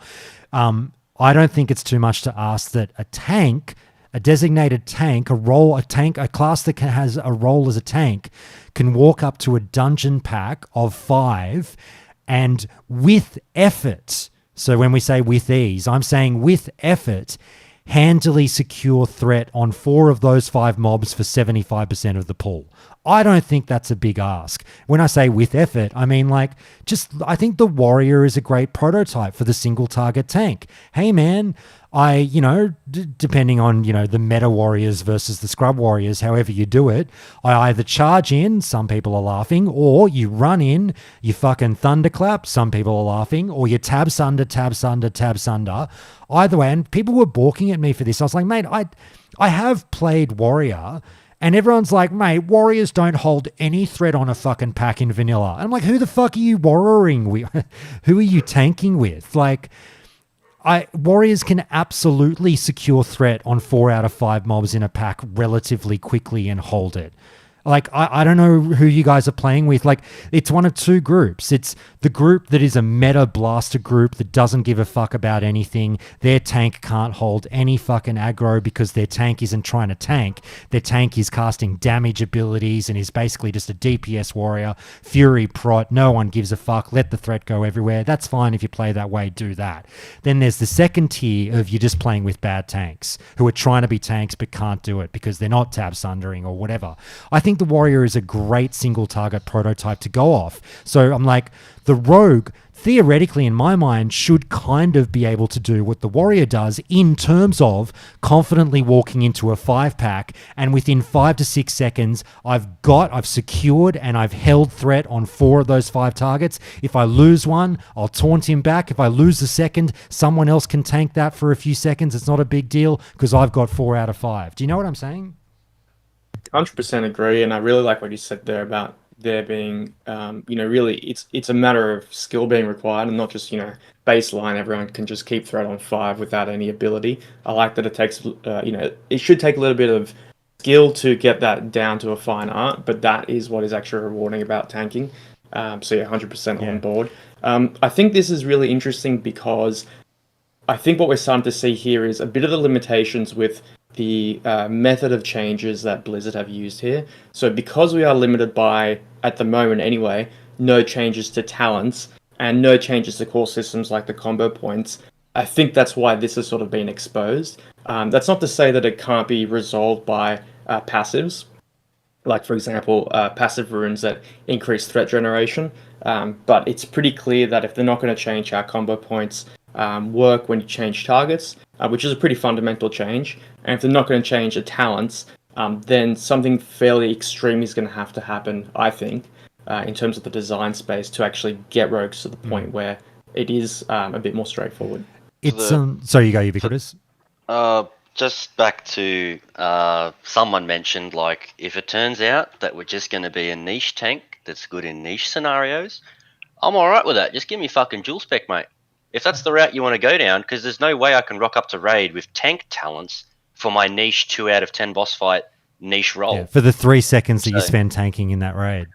Yeah, like that's another whole can of worms. I don't want to Oh. deflect it off to should we get dual spec or not, but that's completely an easy out for them, and they did allude that it could potentially be on the horizon anyway. Yeah. But that's a easy dub for them in that. Fine, give me dual spec, and I can put on my super avoidance set of talents for patchwork. We're just to going keep to it get there. We're going to get there. I want to dive in on a couple of things that you said earlier in the Discord, Ubiquitous. But I mean, I'll just finish up on this one point in answer to your phenomenal point to raise, Savarum, is that you guys can hear me getting very fired up about this topic. And it really is because of everything that we're about to talk about now, about how we have traditionally viewed tanks or what your tanks have done as you've played this game in the past. Because, I mean, please, people, like, you can call me crazy if you want, but I'm just like, if your fucking warriors in Skolo and Stratholm have been unable to secure threat on more than 2 fucking targets in a 4 or 5 pool, you're doing one of 2 things. You're playing with someone who doesn't want to be a tank, or they're a shit tank. I'm sorry to fucking say it. You're here. Yeah, I don't know if people just forget, like, because we did steamroll raids, but like some of those knights in Skolo in Skolo, they'll go one shot a mage. They'll go over there and crit them with their 2-handed sword, and the mage will die. No, like, but that's okay. That's okay. Ubiquitous. Threat can go everywhere. No one cares. Tanks aren't important in vanilla. Yeah, I just don't know if people forget that, like, mobs do kill clothies in dungeons, even though it was a steamroll. If you weren't bad, they'd still kill a fucking clothy. I love that everyone that was like bringing this argument up were not mentioning clothies. They're like, mate, my warrior or rogue can take hits from a mob in fucking Stratholm. What do I care? And as soon as I said, what about clothies? They were like, who cares about clothies? I wonder if the devs had an idea to where rogue was not going to be your run up and tank type of tank. I wonder if they thought we were going to go as far as sneaking up, snapping one, and then trying to tank the other 2. Well, I meant to ask you guys Like, if I you hope stealth. not, but like I think they're trying to like have that unique tanking. I meant to ask if you guys stealth at all, because I like I said, I was doing it with friends, so I got the opportunity to muck around a little bit. And whilst I wasn't like saying, wait here, guys, I am going to stealth up and ambush the first mob, what I did do on a few pulls, and it felt really good, but like, again, you kind of have to feel your group out and see if you've got the timing for this, because you need about an extra 2 seconds to do this. It did feel good running up to a pack, jumping, stealthing at the last second before you get in their aggro circle, hitting that ambush and opening with that. It felt really fucking cool and right up my roleplay fucking alley, I can tell you that much. But the problem is, the player base won't really stand for that, because they'll be like, well, no, you're a tank. Like, you just go in and blast. You know what I mean? I had pondered it before, thinking, oh, that's good opening threat. It's but then great. you got a weapon swap back to a sword ideally, and then your weapon swing locked or GCD locked with the weapon swap in combat, and it is a cool idea there could be room to play there, but well, I think what they might have to wind up doing, sadly, and again, I'm throwing shit against the wall, and a lot of it stinks, is like whether or not you have a rune, because ambush is fucking great threat, whether or not you have a rune that's like, it seems a bit lame, but it's basically like you can now ambush out of stealth. When you're in a dungeon tanking, when you can now ambush out of stealth from the front when you've got daggers equipped. I don't know.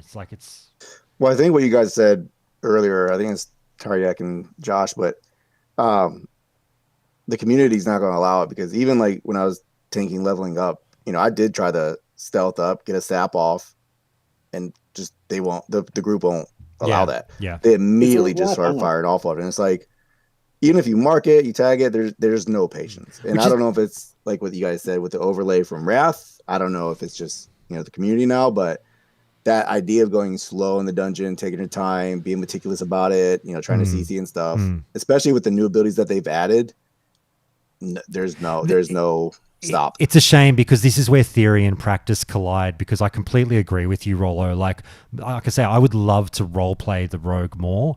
And mentioned in the Discord, like if I could approach a pack in stealth, sap one, and then immediately jump out of stealth and be like, surprise motherfuckers, open up aggro on the second target. Like, that feels really roguey to me. That's fucking amazing. Absolutely. But like you say, that's on theory. In theory, that's phenomenal, and maybe that's what they had in mind. But in practice, it's not really necessarily going to work with out. meters But and logs, it'll never be that way. Because if you think about, just going back to the dungeon conversation we had, if there's a 2, 3, 4 pack, there's a claw at the end there. Like you said, sneaking up, getting ambushed on there. I mean, it sucks you can't use quick strike as well, but be able to quickly take out that caster. Because we are a rogue tank, we got parry and dodge, but get spells. We want the caster to be down fast and first. Even if you target them and you do your ambush first or whatever it may be, all they're going to simply do is AOE. They're multi-shotting. They're targeting the closest mobs so they can get started on the DPS meter faster. And like you said, the role play idea of the reason why we want to, maybe attack that group that way, it's out the window. I feel like there's a designer over at Irvine right now, like crying into their fucking bottle of Jack Daniels because they're probably saying that's exactly what my intention was. I designed it so you guys bitching about your rogue threat, you are eliminating part of the problem when you just sap a target first. That's the whole point of the rogue tank. You know what I mean? Why don't they love me? But there is that it's kind up of to thing. Blizz now to either stick to their guns and maybe publicly say this is the style we want, and if this isn't the style you want to tank with your rogue, maybe that's just not how you go. But then again, it's telling the player how to play. You gotta really fucking slap that sap energy cost down if you want me to use that while I'm tanking. It costs a fucking We'll also load. make it where we stay stealth as well too, without having to go into sub tree. Especially if we're forced down in combat or assassin. 100% movement speed in stealth, and then somehow make it not available in PvP. Yeah, true. There is kind of like a caution label that you need to put on it, where it's like, like your experience may vary. Because like even as a paladin, if I go into a dungeon group with like a hunter or a rogue and a feral druid, let's say, I want to blow my brains out because the hunter's like multi-shotting before I even start the pull. And then the two melees are like going balls deep in the two mobs, and I'm halfway across the room kind of thing. Whereas conversely, if I'm with a mage and like a couple of warlocks, it's a whole different story. Like it's a completely different pull where basically like trying to use the stairs to manipulate the extra time you can get so a healer can just keep pumping you with heals and all that kind of thing. So it's like Let me bring us back to the first point that I was trying to raise in this more global conversation here. And, that was about tanks and their role in what we're used to as, traditional vanilla, even though we're not playing traditional vanilla right now. Guys, is it your experience and understanding let me just say this blanket statement, and I want to hear from all of you on this. Threat and tanks do not matter in level 60 vanilla dungeons. fake news. Why? Like the whole thing that I love about vanilla tanking, as opposed to, let's say, Wrath or Beyond, is that it's like threat being a mechanic it separates the men from the boys in terms of, like we said, like even with the warriors, it's like the difference between someone who's a good warrior tank and not, just even by like what they're trying to do. So they're basically trying to dump all the rage into cleave. It's not going to work no mass. Whereas, like I said, if we're doing the shouts and the claps and all that kind of stuff, and the only way to understand that is to understand the actual game design of debuffs, and each debuff will have a threat a threat value to it and all that kind of shit. Other things as well is like I was kind of saying in terms of the paladin, where it's like if you basically play a paladin tank like a mage and like you see all the crazy pulls that you see mage doing, if you play it the exact same way, there's nothing stopping you, kind of thing. So it's like that's where I kind of get the whole kind of like thing of like the tanking at level 25, yes, but level 60 is a whole different other fish, because like we said, there's one spellcaster in a group of 4 mobs can fuck you up. Silence fucks a paladin up completely. Disarm on your warrior fucks you up completely. But again, like I said, with the shout and claps on the things, you can still go on. But that's where you're kind of like getting into the kind of the whole like numbers between, like, I think it's like level 40 and 50, the attack damage of like your average mob starts to go up significantly. Which again, like the fact they buffed everything by 30% is going to be an even more crucial factor. Yep. So, like I said, I think the people who have been kind of like lashing back hard have trying to put this politely, they just haven't experienced those groups where like the whole room is getting pulled, or like they're speed running the shit out of certain dungeons, and they're doing specific tactics and all that kind of thing. I should have done a better job of framing this. Sorry, Chenis in chat. I don't agree with. I should have framed that as a question more than a statement. I don't agree with that statement. I'm with Tariak. I would say I agree with you, Chenis, but this was the argument being raised by some other people in the Discord earlier, that like we've maybe. Again, I'm trying to say it politely and not put words in people's mouths, that the tank role is nowhere near as important as some people make it out to be at any stage of the game outside of a raid. Rolo, sorry, you were going to say something. Well, I think if you look at how a classic or vanilla was and the amount of damage people were putting out versus, I guess, basically the 2019 classic, or even now if you look at hardcore, how much damage is being put out just in dungeons or in the raid in general. If they don't make changes to where you basically can out DPS mobs before they can actually hurt the group, it's not going to be as significant as it used to be, like back in vanilla, where the tank roll and threat, it was a big deal, because if you didn't hold threat, people died, like the whole group would wipe. But if they keep making it to where we out damage before the mobs can even react, then they're going to literally do what they did in the rest of retail, is make it insignificant. Well, I'm hoping they do continue to tweak like they said they were going to. And if they're constantly, I mean, we're doing 200, 300 DPS now at 25. If they don't tweak this stuff, then we're literally going to walk over everything. And I hope that they fix it to where that's not what happens, and that it stays and it does matter. I think the argument from the people we were talking to this morning was on that insignificant factor. And Savarim, I'll throw this over to you because it sort of connects back to something that you were saying earlier and that Rolo just raised about, the way that tanks work with retail and more modern versions of the game, where they are sort of like, tanks are not that they're inconsequential, but they're less significant because of how few buttons they have to press to maintain threat. Like tanking just isn't as important for the opposite reason. Whereas what we're discussing here on the other end of the argument is tanks are not important because it just doesn't matter. Even if threat goes everywhere and the tank has no threat, it doesn't matter, is their argument, which I greatly disagree with. Yeah, look, I think that comes back to how difficult the content is at the end of the day, and this also touches on that point before about using CC for a pack of mobs. Like I remember when I started playing in Burning Crusade and doing some dungeons and actually having people put a moon on something and sapping this and sheeping that and actually going through things slowly and methodically. You only need to do that, really, if the content is actually hard enough to bother, because otherwise you're just taking longer than you need to blast through things. I think the same can be said for tanking as well. If the content is too easy, then you basically would rather have a DPS than have a tank that does less damage. So I think it comes back to whether the content is hard enough. Maybe it's just due to the fact that vanilla is now, very much a solved game at this point, given how long it's been out for, that we've gone to the point now as a bit of a meta where we don't really feel the need to actually tank, in that proper methodical way anymore. But, in my opinion, I would like for the game to be designed in such a way that is relevant, because, why do we have classes that have these talent specs for tanking? Why is it in the class fantasy that you've got people that have shields and lots of armor or can turn into a bear? I want that to be useful. And the same, one last point, something that was very interesting I found. So I've been playing a Pally tank as my main, and there's a lot of gear in BFD that is defensive orientated.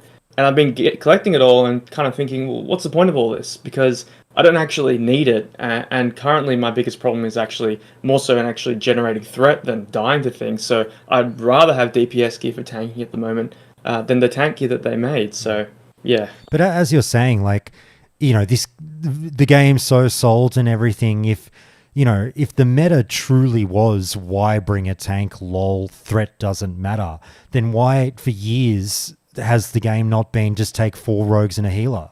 Oh, because he's saying, why do you advertise for a tank? Is it because you do actually need one at many junctures of the dungeon? If it's kind of like, you know, if you're going to talk the talk, walk the walk. Like, just don't take tanks to dungeon then, because if you are taking a tank to a dungeon, you're basically admitting they're needed.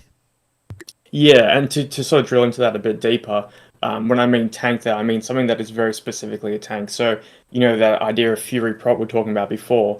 Well, like, yes, technically that is better at tanking than, say, a rogue would be in vanilla.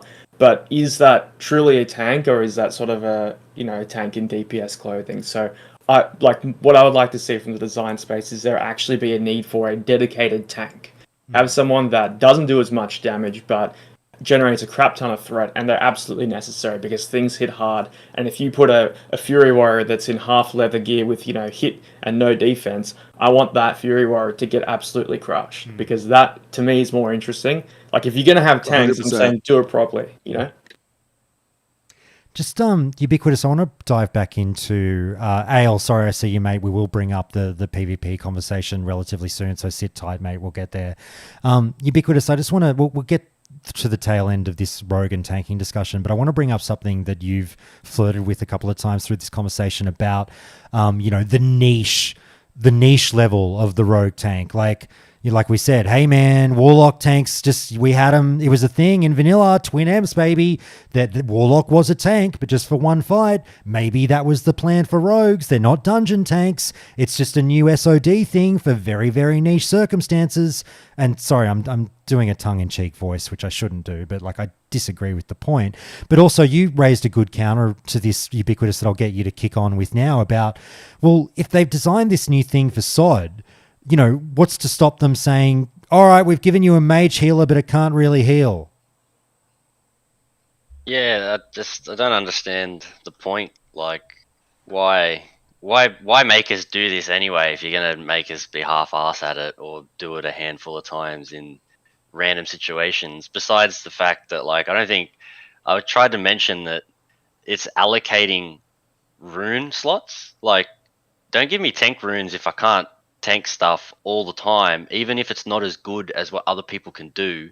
Like, just give us basic functions, but like, fuck them off then. Just give me more DPS runes. Give me another make me a ranged rogue. Give us ranged DPS runes, and we can be a hunter, and hunters can be rogues. Give us that route. You're wasting 1/3 of my runes to let us perform a role 10% of the time. Yeah.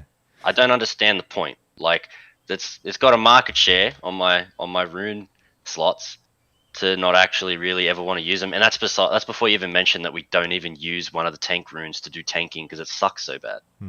My argument against this one was, in my mind, there is 0% fucking chance that this team, with the limited development time that they've had and the go nature of game development and having to allocate schedules and all that shit, that they've put all this time and effort into thinking up a rogue tanking spec and developed runes, QA tested them, all this shit, for it to only be planned to be used fucking 1% of the time. Yeah, it doesn't make any sense from a workload point of view. Like, they haven't wasted their time. I mean it in a less severe way of it's a waste of effort, so to speak. Like, they could have just put this time into something else. Like, it is fun, but I just don't want it to be a gimmick. Like, I don't want it to be like the rogue is what Shaman Tank was in Classic, where you can do it if you're a weirdo and you just like making things harder for other people. I don't think it'll be that way with all the runes that we still have coming, though. Yeah, well, that's it. It's a big. Then there's just the next 3 phases. Just, you know, it is a big hope. As far as I'm aware, I'm happy to be told I'm wrong, but like, we have 12 runes at the moment, and they said that we were getting 20. So you've got 8 more runes. If they haven't completely debated us with the screenshot showing a gnome with belt runes, you've got more coming on the belt, and then 1 other slot. I'm assuming you're getting 2 more slots with 4 runes each, potentially. Or 3 with 3, that's copium, but I don't think they'd let you roll with 6 runes, unless that's just where they want to take it. My complete guess, no logic behind it. Yeah. So you've got potentially 2 slots to fix this problem, possibly. Again, that's just my guess, but I just want to wind this one up, and I'd love for you guys to stick around to talk about the PvP pre-made thing that Al wants to discuss next. By all means, shout out if we've left something on the table. But I just want to finish up on this one thing. Like, again, I know I've said this a bunch through this call, but I'm going to reiterate. Like, again, no one's calling for rogue tanks to be the best. No one's talking for sticky combo. No one's calling for sticky combo points. No one's calling for fucking, buff my class and fuck everyone else. Like, this is not that conversation. But I just want to point out that I know it's easy to sit here and go like, and the devs will be, poor Grand and Tim will be rolling their eyes at this whole conversation going, you fucking idiots, give us time. Stuff is coming in phase 2. You don't have your full toolkit. I can't believe you just devoted an hour and a half to this fucking conversation. But I think it's really fair to point to the other new things and be like, Shaman tank, Mage heals, Warlock tank, why are they in good spots? And they're not bitching because they can confidently do their new roles. So to shoot the rogues down and be like, shut the fuck up, it's phase 1, I don't necessarily think that's a totally valid argument when they should have been in a better spot in phase 1. Did you hear what I'm saying? Yeah, I am in the camp of, like, they'll probably fix a lot of things to come. But at the same time, I don't see how people can look at it. Like, how long are you going to say that for? What if it's dog shit at 40? Yeah, What if no, it's they'll still say dog shit at wait to 50? And then 60, wait to 60, you get your full kit. Yeah, you've roped me through a year of SOD before you can go into Scholar and actually enjoy playing this new role that they gave you, because now it starts to work nicely. Very well said. The other tanks are having a blast from 25. It's not even a FOMO, like, looking out the window, everyone else is having fun. It's just worrying about ourselves in that, like, don't want to be as good as Shaman tank, and I don't want to go press one button and have 500 threat on 4 mobs. Yep. But systematically, the role we've been given doesn't work with the already rogue systems of energy and combo points. I'm so glad you raised the timing issue there, because, like, we had a couple of people saying, how about we, like, pump the brakes and come back and critique rogue tanks at 60. And and I said this at the time, and you've said it there, Ubiquitous, the perfect answer is it eat shit for 50% of SOD being 8-9 months, and then we'll magically wave the magic wand and have you be good for the other 50%. That's not how it should work. But anyway, let's move on to Ale. Ale, my friend, can we bring you on? Is that all right? I'll invite you to speak. Hey, can you hear me? I can. How are you, big guy? Doing pretty well. Good. I spoke out of school and invoked your name yesterday on the podcast, and I probably put words in your mouth when I was trying very hard not to. So I apologize in advance. I don't keep doing it. I do it like once a year. Okay, well, you just debated me into, I guess, paying extra money to listen early. No. It's already out, baby. You don't have to pay money for that. It got released yesterday, yeah. I'll tell you what I said, and you can clarify now and tell everyone I'm a fuckwit. I said Ale and Clevis are on Twitter saying that the gold for quests at cap was a mistake and that Blizzard should have saved the player base from themselves. Is that fair to say? Yeah, I'd say that's basically my take. Yeah. So we talked about that at length. Yeah, go for it. You can extrapolate on it now. I mean, it's kind of saving the players from themselves in a certain sense, because there's a lot who've gone through and done all the quests, and now they're complaining because they see they have a long dungeon grind, or they're just like, what do I do now? Like, I did all my quests, I'm not going to be able to level unless I dungeon grind. I don't want to dungeon grind, right? So people have been kind of asking for something else, or Agron's even hinted at maybe there might be something else. Yeah, I thought for sure they already said they're adding other. He said there might be other options coming. Yeah, and so it's just like it's put a lot of gold inflation in, and I know your take on it, Josh, was that you don't even really need that much gold anyways, but I think that's very short-sighted, because I know players who've done that and they basically have mounts ready for baby, wait for it. I agree with your take. We're split. I agree with you to a certain point. So when you say, Actually, let me think. Sorry, let me rephrase that. I did agree with you until the podcast when the boys swayed me over to the other side. So okay. prior to 24 hours ago, I did agree with you that it was a mistake to reward gold for quests at cap, right? I was with you and Clevis on that one. I disagreed with you, I think, on something else, but I can't remember what. But anyway, the boys, we had a podcast chat, and I think Ubiquitous and a couple of the others made points where they did actually begrudgingly pull me over to their side, and now I think it's probably less of a big deal and maybe even a good thing that they did it. But I'm always happy to hear arguments either side about it. I think it's great, especially when dual spec will be 100 gold and coming out. But I think it was. yeah, sorry, Oh, you go, mate. I think it's okay to have had the goal inflated. I don't think it's okay to give us you guys fucked yourselves over. Here, we'll just like put more quests in, or let you do them again, or something. I've gone and handed in the quests since the pod yesterday. Yeah. Since you guys told me about that tweet. And if it comes to it that I've just got to kill mobs for 5 levels in some random cave to level, I'm actually happy doing that. Yeah. I don't mind a mob grind. Yeah, but it's only a few levels. If they give us a gimme of like, we've put 70 new quests in the game because you heathens couldn't help yourselves with self-control, I'll actually be a bit annoyed.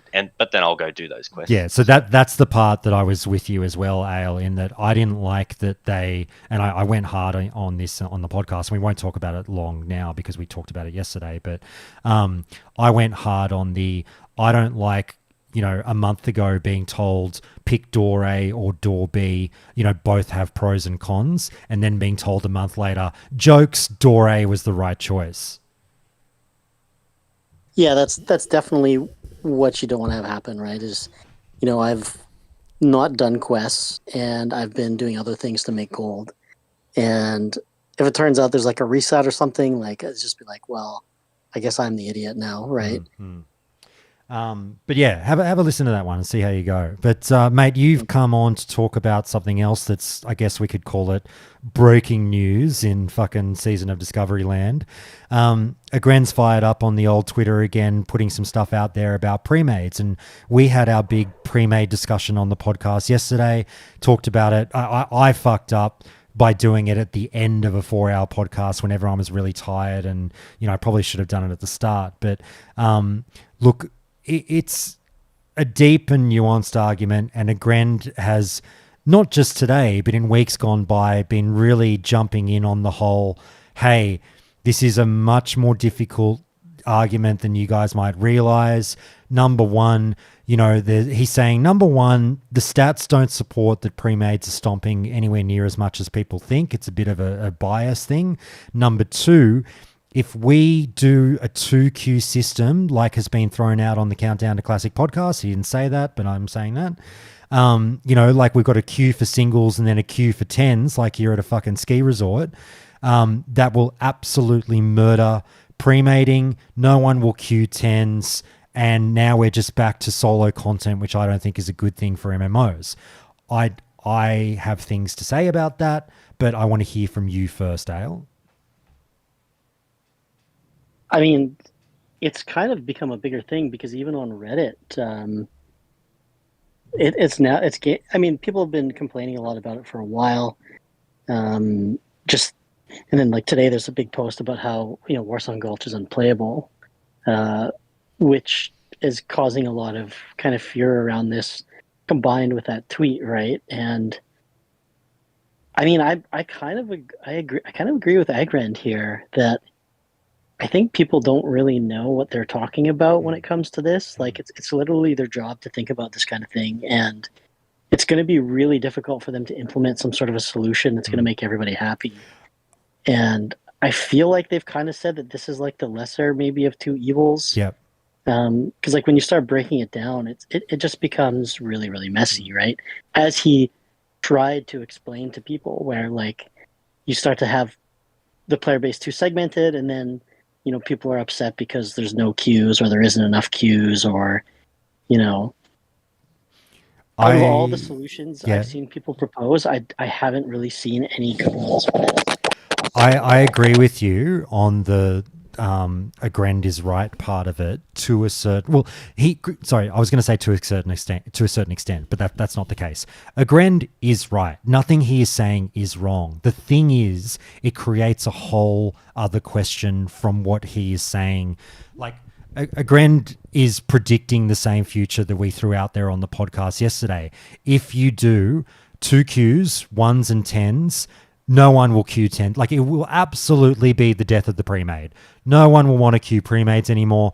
The very few people that will want to do it, sure, they might still do it to a certain point, but they'll find it hard to get games, and then they'll ultimately probably get over it. Who knows? It will absolutely create a solo queue system, and only pretty much a solo queue system for Battlegrounds. Those are all facts, I believe. That will happen. Agrend is right. I agree with you, Ale. The question that spawns from that is, how comfortable are we as a player base with a world where you can only solo queue Battlegrounds? Because my take is, whether or not they've taken account of it being healthy for the game, the majority of the player base clearly seems to be sending the message that they are okay with and they desire solo queuing and solo experiences and not doing Battlegrounds with friends. Even though there's a bunch of people that love doing Battlegrounds with friends, are we doing a great evil by like helping out the supermajority and hurting the minority? Well, we don't know what the majority and the minority is as well. Don't you think? Come on, by the feedback on all the public forums, I think it's pretty fair to say that public opinion has swayed a majority into people wanting solo Battlegrounds. Right, but if they were to break it down so that you could either queue as 10 or only as 1, what do you think? Do you think the majority would be happy with that? I think the majority would, but I think the majority doesn't realize that would murder premating. Yeah, I don't think people understand what they're asking for, because that would be awful. Like, am I the goblin of this, where I always usually PvP with at least 1 or 2 other people when I play? Like, are so many people solo queuing that's the majority preferred method? I don't really think it is, but I could be wrong, But based on what Agron says, I tend to kind of believe that I'm not. Like, I think the most vocal minority right now is upset because, like, it is terrible to be playing against an organized group as an individual, right? You have almost no chance of winning, right? So what is it that people are wanting from this? And is there possible solutions they could do? It just seems really difficult, because as you said, I don't think separating it to individual or 10 is gonna satisfy people. I'm going to say one last thing on this, and then I want to open it up to the group, because I'd love to hear from all you other guys. I've been talking way too much. I think it is very obvious that the player base is sending a message that they want this mode of the game to be able to be done alone when they have the time, whilst appreciating and understanding that the very fiber of MMOs is built on social interactions. And Agrend leans very heavily on this. And look, he's the producer of the game. I fucking get where he's coming from, where he's helping build this thing, going, you guys don't understand how important keeping social ties together in this game are. This is literally what it's all built off. If we get rid of this, what does that do to the community? Blah, blah, blah, blah, blah. I totally get where he's coming from. But I'm just saying, the community is sending a strong feedback message that this one element of the game, and it's not new, this has been a thing for a while now, the grumbles about, we don't engage with this to get our head stomped in. And when Agrend says, but that only happens 33% of the time, to some percentage of the player base, that's 33% way too much. I don't know. It's when it happens, it feels horrible. It feels like a higher percentage, even though the stats don't support that. Players are basically saying as an evolving player base, they want Battlegrounds to be treated a bit more like, I don't know, a Call of Duty game where I just get on, fly solo, shoot a few people and get out. Yeah, you can play with friends in Call of Duty, I get that, but the bulk of people don't. They just want to get in, get out, have a beer over 45 minutes and do their thing whilst getting a few kills in and feeling like they had fun and achieved some modicum of success, whether or not they won or lost the battleground. I think there's an effort to translate that to WoW Battlegrounds. Now, look, I realize that in doing so, there are severe design implications in terms of social fabric, but I just think the player base is sending a message. That's all I'll say. I'm rambling. Guys, who else wants to talk about this? I'll jump in quickly. Look, I think this is a bit of an incentive problem.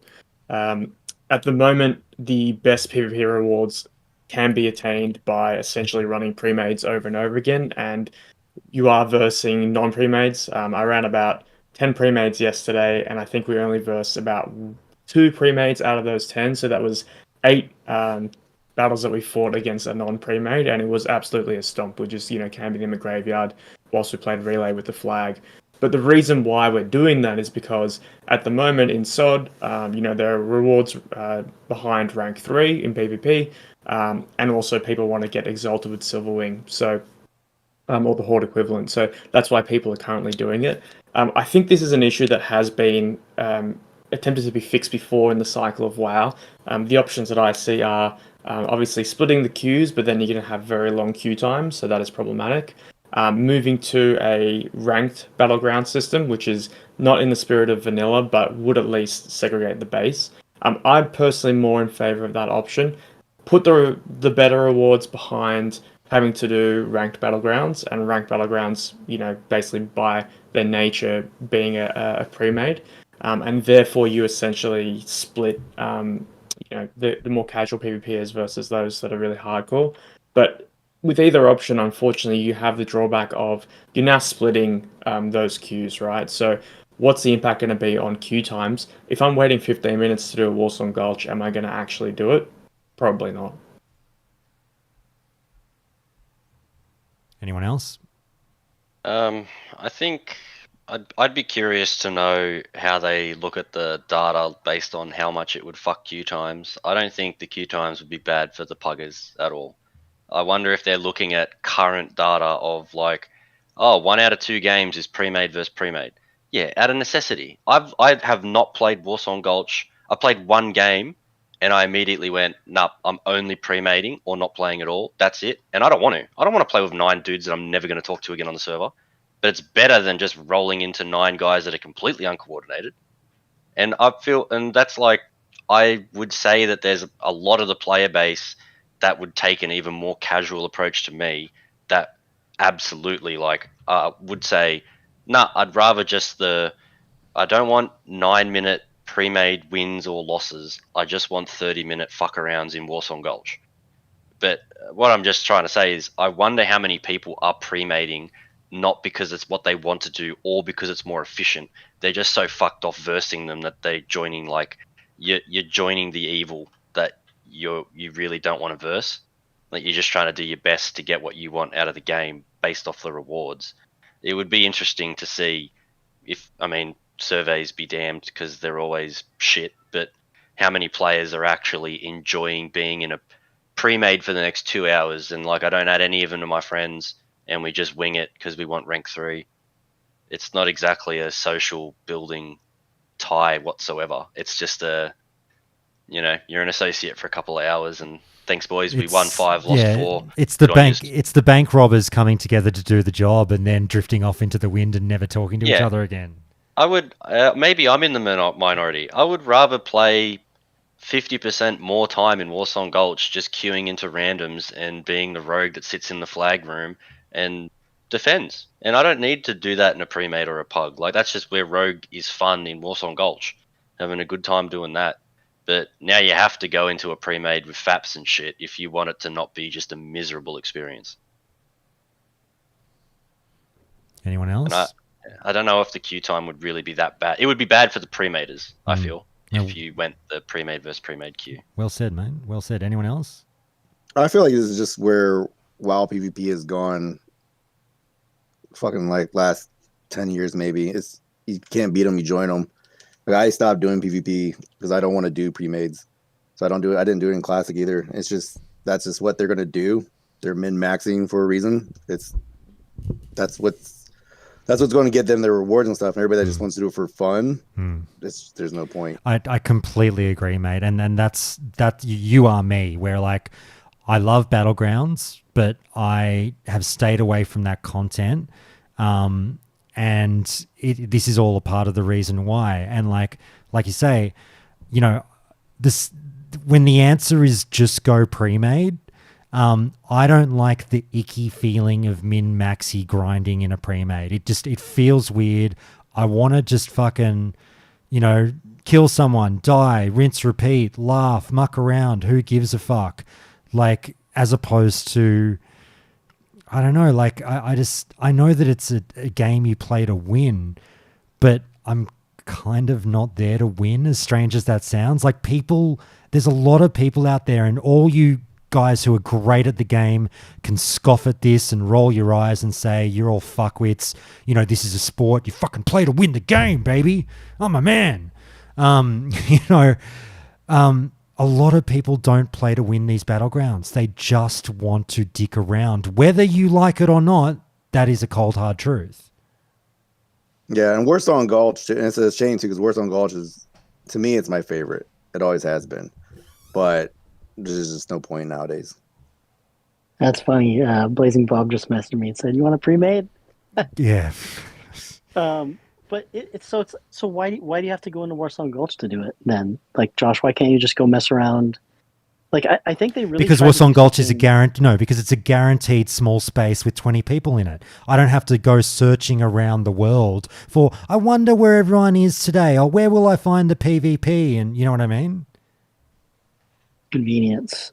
Yeah. I think for a lot of people, it's convenience and rewards. I think they really were really close to doing something really smart, because if you look at it, if a lot of people are playing it because they're going for the rewards, they've added an alternative method to get those rewards in the Ashen Vale PvP event, right?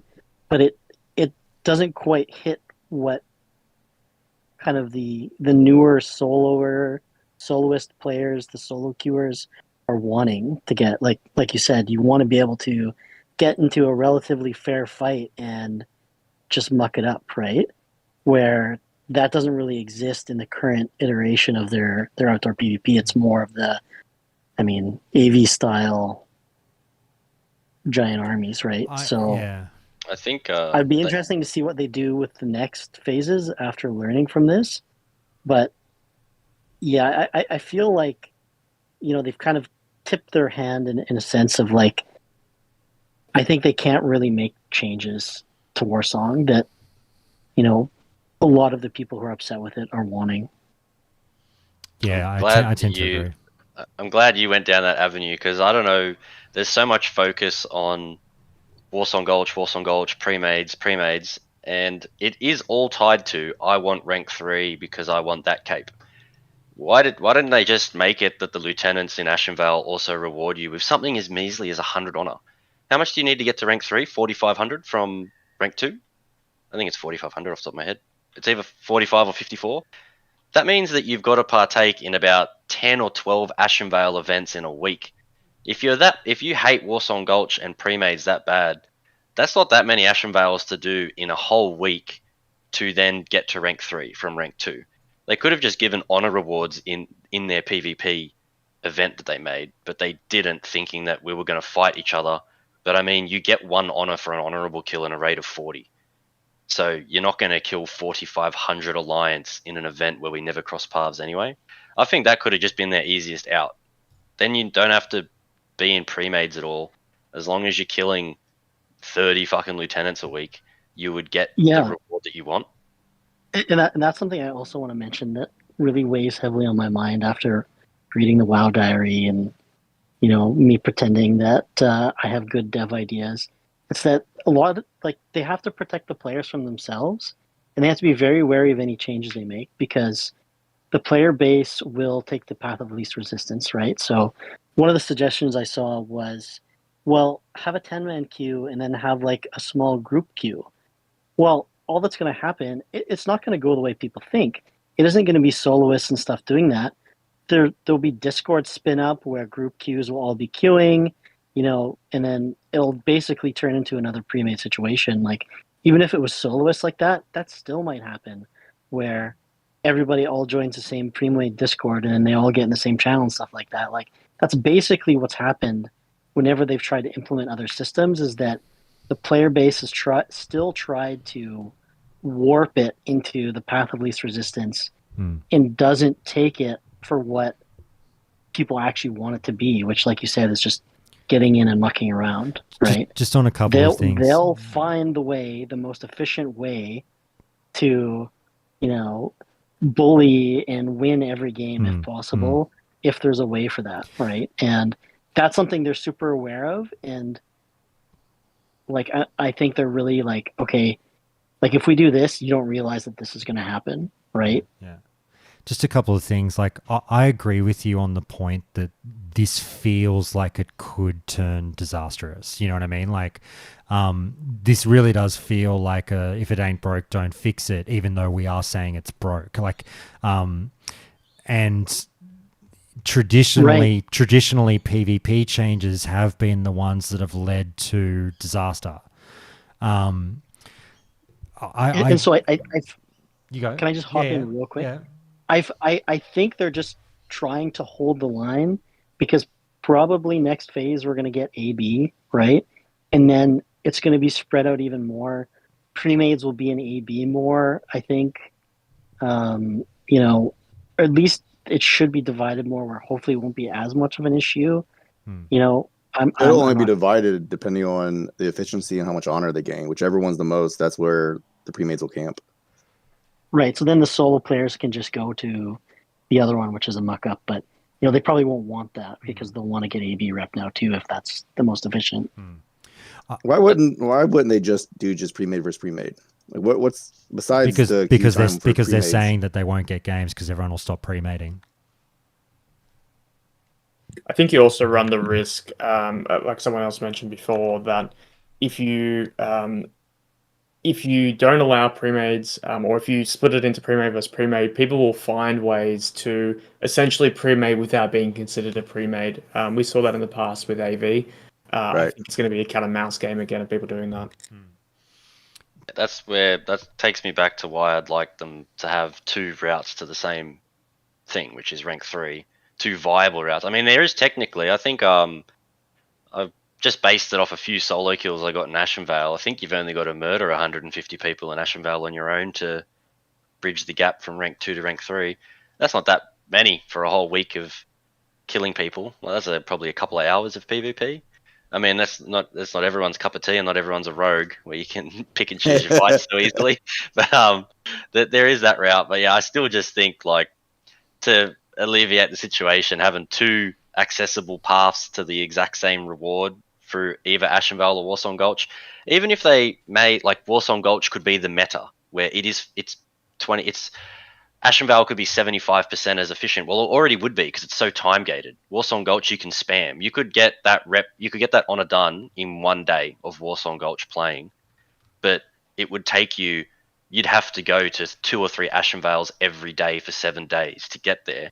I think that's an easier way to go about it than to try and just fix Warsong Gulch. Just let Warsong Gulch be the mess that it is for its pros and cons, and let premades just run amok and pugs get slaughtered. But then if the pugs are that shitted off by it, go do Ashenvale instead, if it gave any sort of honor whatsoever. Can I say one thing on this, and we'll start to wrap it up? Tell me if this is a controversial statement, but this is just how I feel about this when we talk about this premating issue. I'm like, I believe that you can have solo content in an MMO without breaking the game's social fabric and without turning it into retail. I truly believe that, like, people discuss solo content like it is the fucking plague in MMOs, but it's like, there is a creamy middle ground of like there's plenty of group content to do, and there's stuff I can switch off and do alone when I just don't really want to talk to anyone. I personally don't believe that if you deleted Premades, you rip the social heart out of this game, but that's just me. How would queuing up for Warsong by yourself be considered as solo, because you're still playing with 9 other players? Well, it's part of my point, yeah. And if we talk about the, sorry, you go. I'll say if we're talking about the social aspect, like Gren's talking about, I mean, who's to say that you won't meet somebody in that Warsong or AB and be like, you know, group up with them from there? Like, there's still opportunities. Chat in a battleground. Like, chat in a battleground moves faster than Baron's chat. Sorry, Ubiquitous, you're going to say something? Yeah. I talk to the guys in any pre-made I join just as much as I talk to the guys that I'm in a solo pug with. Like, it's a one and done or multiple games in a row, but like, you're not in there asking them what their thoughts were on the Bulldogs' poor performance this weekend. Yeah. During the match or anything, like you would with guildies. Yeah. But if you're just in one of those shitty, like, I'm upset at pre-mades, put me in a pre-made group that's actually not even that good anyway, you're not exactly socializing almost whatsoever. It's like a Wrath dungeon. Sorry, I was just going to say, it's like a Wrath dungeon group. You're not offering to get the wife and kids together afterwards. Yeah, exactly. Literally, the peak of my communication is cat tunnel, cat ramp, or cat graveyard as to where the fuck the kitties run off of the flag. That's about cat banana. Yeah. Go banana. From what you said earlier, Josh, where you believe that like there can be group content and there can be solo content. Obviously, there's like a struggle between the two, and they need to decide what content should be. And I think Runes have done a pretty good job, because there's a lot of solo content for Runes and there's a lot of group content as well. There is a good mix, and I feel like they've kind of planted that, you know, Warsong, it is going to be group content. We aren't going to make it solo content, right? So it's kind of up to them to add maybe something else for the solo players, right? That's kind of my thoughts on it. Like, I feel like with that, kind of what he said, it's like they're not able or not going to be able to make it better for solo players.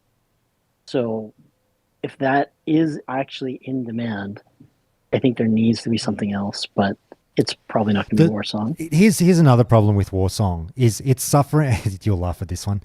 It's suffering from the exact same issue that Rogue Tank is. And you're all wondering what the fuck I'm talking about right now. And it's the following. The problem is the bad word got out on the street early and it's not recovering. People like Rollo and I are not engaging in Warsong Gulch because we've heard that it's a pre-made fuckfest and we're kind of not interested in going. People aren't rolling Rogue Tanks because they've heard that they're fucking shithouse and they're not bothering. That's why you've got to get in front of these stereotypes early and kind of quash them, in my mind. But fuck, what do I know? It's deleting content from the game, and I don't like content being deleted from an MMO. And I know people want to say, Josh, you're an idiot. It's not deleted. You're just choosing not to engage with it. Choosing not to engage with it for a fucking reason. I just don't know what to say. Anyway, on that fucking rosy note, Ale, any final thoughts on SOD before we let you go and we close up shop? No, having a great time, and all you naysayers need to try it out. I don't think I don't think the naysayers are around anymore, mate. They left after day one. No, there's still some staunch defenders that really pop in from time to time. I have not seen them anywhere. I've never seen a higher approval rating for a fucking MMO. It's funny because I was thinking about this earlier. It's that we've actually got to the point where we're like nitpicking, like, rogues, they're the worst tank. It's like the only thing we can complain about that, and like, you know, the still antiquated PvP system. It's just like everything is going so well that we're finding like problems. Yeah, 100%. Like, relatively minor. I feel like. I led off the last podcast with that exact like caveat saying, look, you might hear some complaints over the next 4 hours, but I need you to realize that this game is a fucking 10 out of 10. I'm loving it. And every bit of bitching you hear is just me being a fuckwit. I love that you said that. That sums it up. Yeah. When I first got in here earlier, I was like, damn. No, it is. A lot of these issues are small potatoes. Like I think even Ubiquitous and I would admit, as hard as we went on the rogue tank thing, like in the grand scheme of things, is it the worst issue in the world? No, it's okay. It's still fun. You can do it if you want to try. That's absolutely like 98% of the game is pretty good as far as I'm concerned. I still play it every day. How butthurt can I be? Yeah. How shit can the game be when we've got like 5 or 6 25s? Yeah, Right. I do sound like a whiny prick, but it's just all kind of. I just put on the critical goggles. That's all. Like, Yeah. anything But can be made. like Josh better said or- earlier, though, it's good to put this stuff out here so it doesn't fall on deaf ears, or so that it doesn't get overlooked either. Oh, Yeah, Like, thinking about it, I was like, you're absolutely right. 100%. The podcast will still be focused on constructive criticism, and I know people want to fucking like balk at that and go, "God, you're a fuckwit. Can't you just be positive?" But we are positive a lot through the show. But like, I'll say something that will rub a lot of people the wrong way, mate. If you create content or if you run a fucking long form podcast, and all you ever do when you focus on one game or whatever is just sit down and go like, okay, guys, let's talk about all the ways in which we love this game today. It's going to be number 1, a short conversation, and number 2, a fucking boring one. Like why do you think with sports talk, like, Talkback Sports Radio or ESPN or any kind of sports analytics isn't like, tell me why you enjoyed that game so much. No, they sit down and fucking break down what happened and constructively criticize certain choices or whatever. Like, that's the way the world works. I don't know. Sad but true. I'm an asshole. Yeah. All right. Yeah.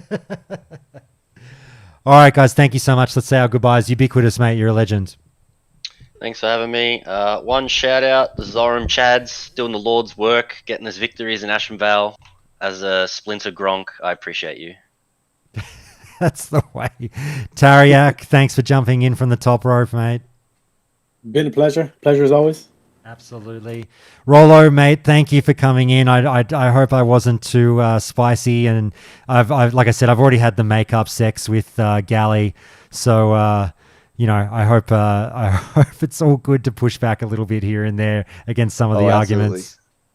Yeah, I appreciate it too, and I love, like I said, I own the copium, so hearing your guys' take sometimes it makes me rethink, and like I said, I really appreciate it. All good. You're a fucking legend, mate. Savarum, brother, thanks for dropping in. Thanks for having me on. Quick shout out to my guild, Harley, working from home, and I'm really excited for Phase 2. Looking forward to it. That's the way. Ale, shout out to Canada. No, I'm going to give a shout out to all the bogglers out there. You know who you are. Ooh, Keep repping and fighting the fight. cryptic. Very nice. All right, guys. We'll see you all next time. I'll end the stream there.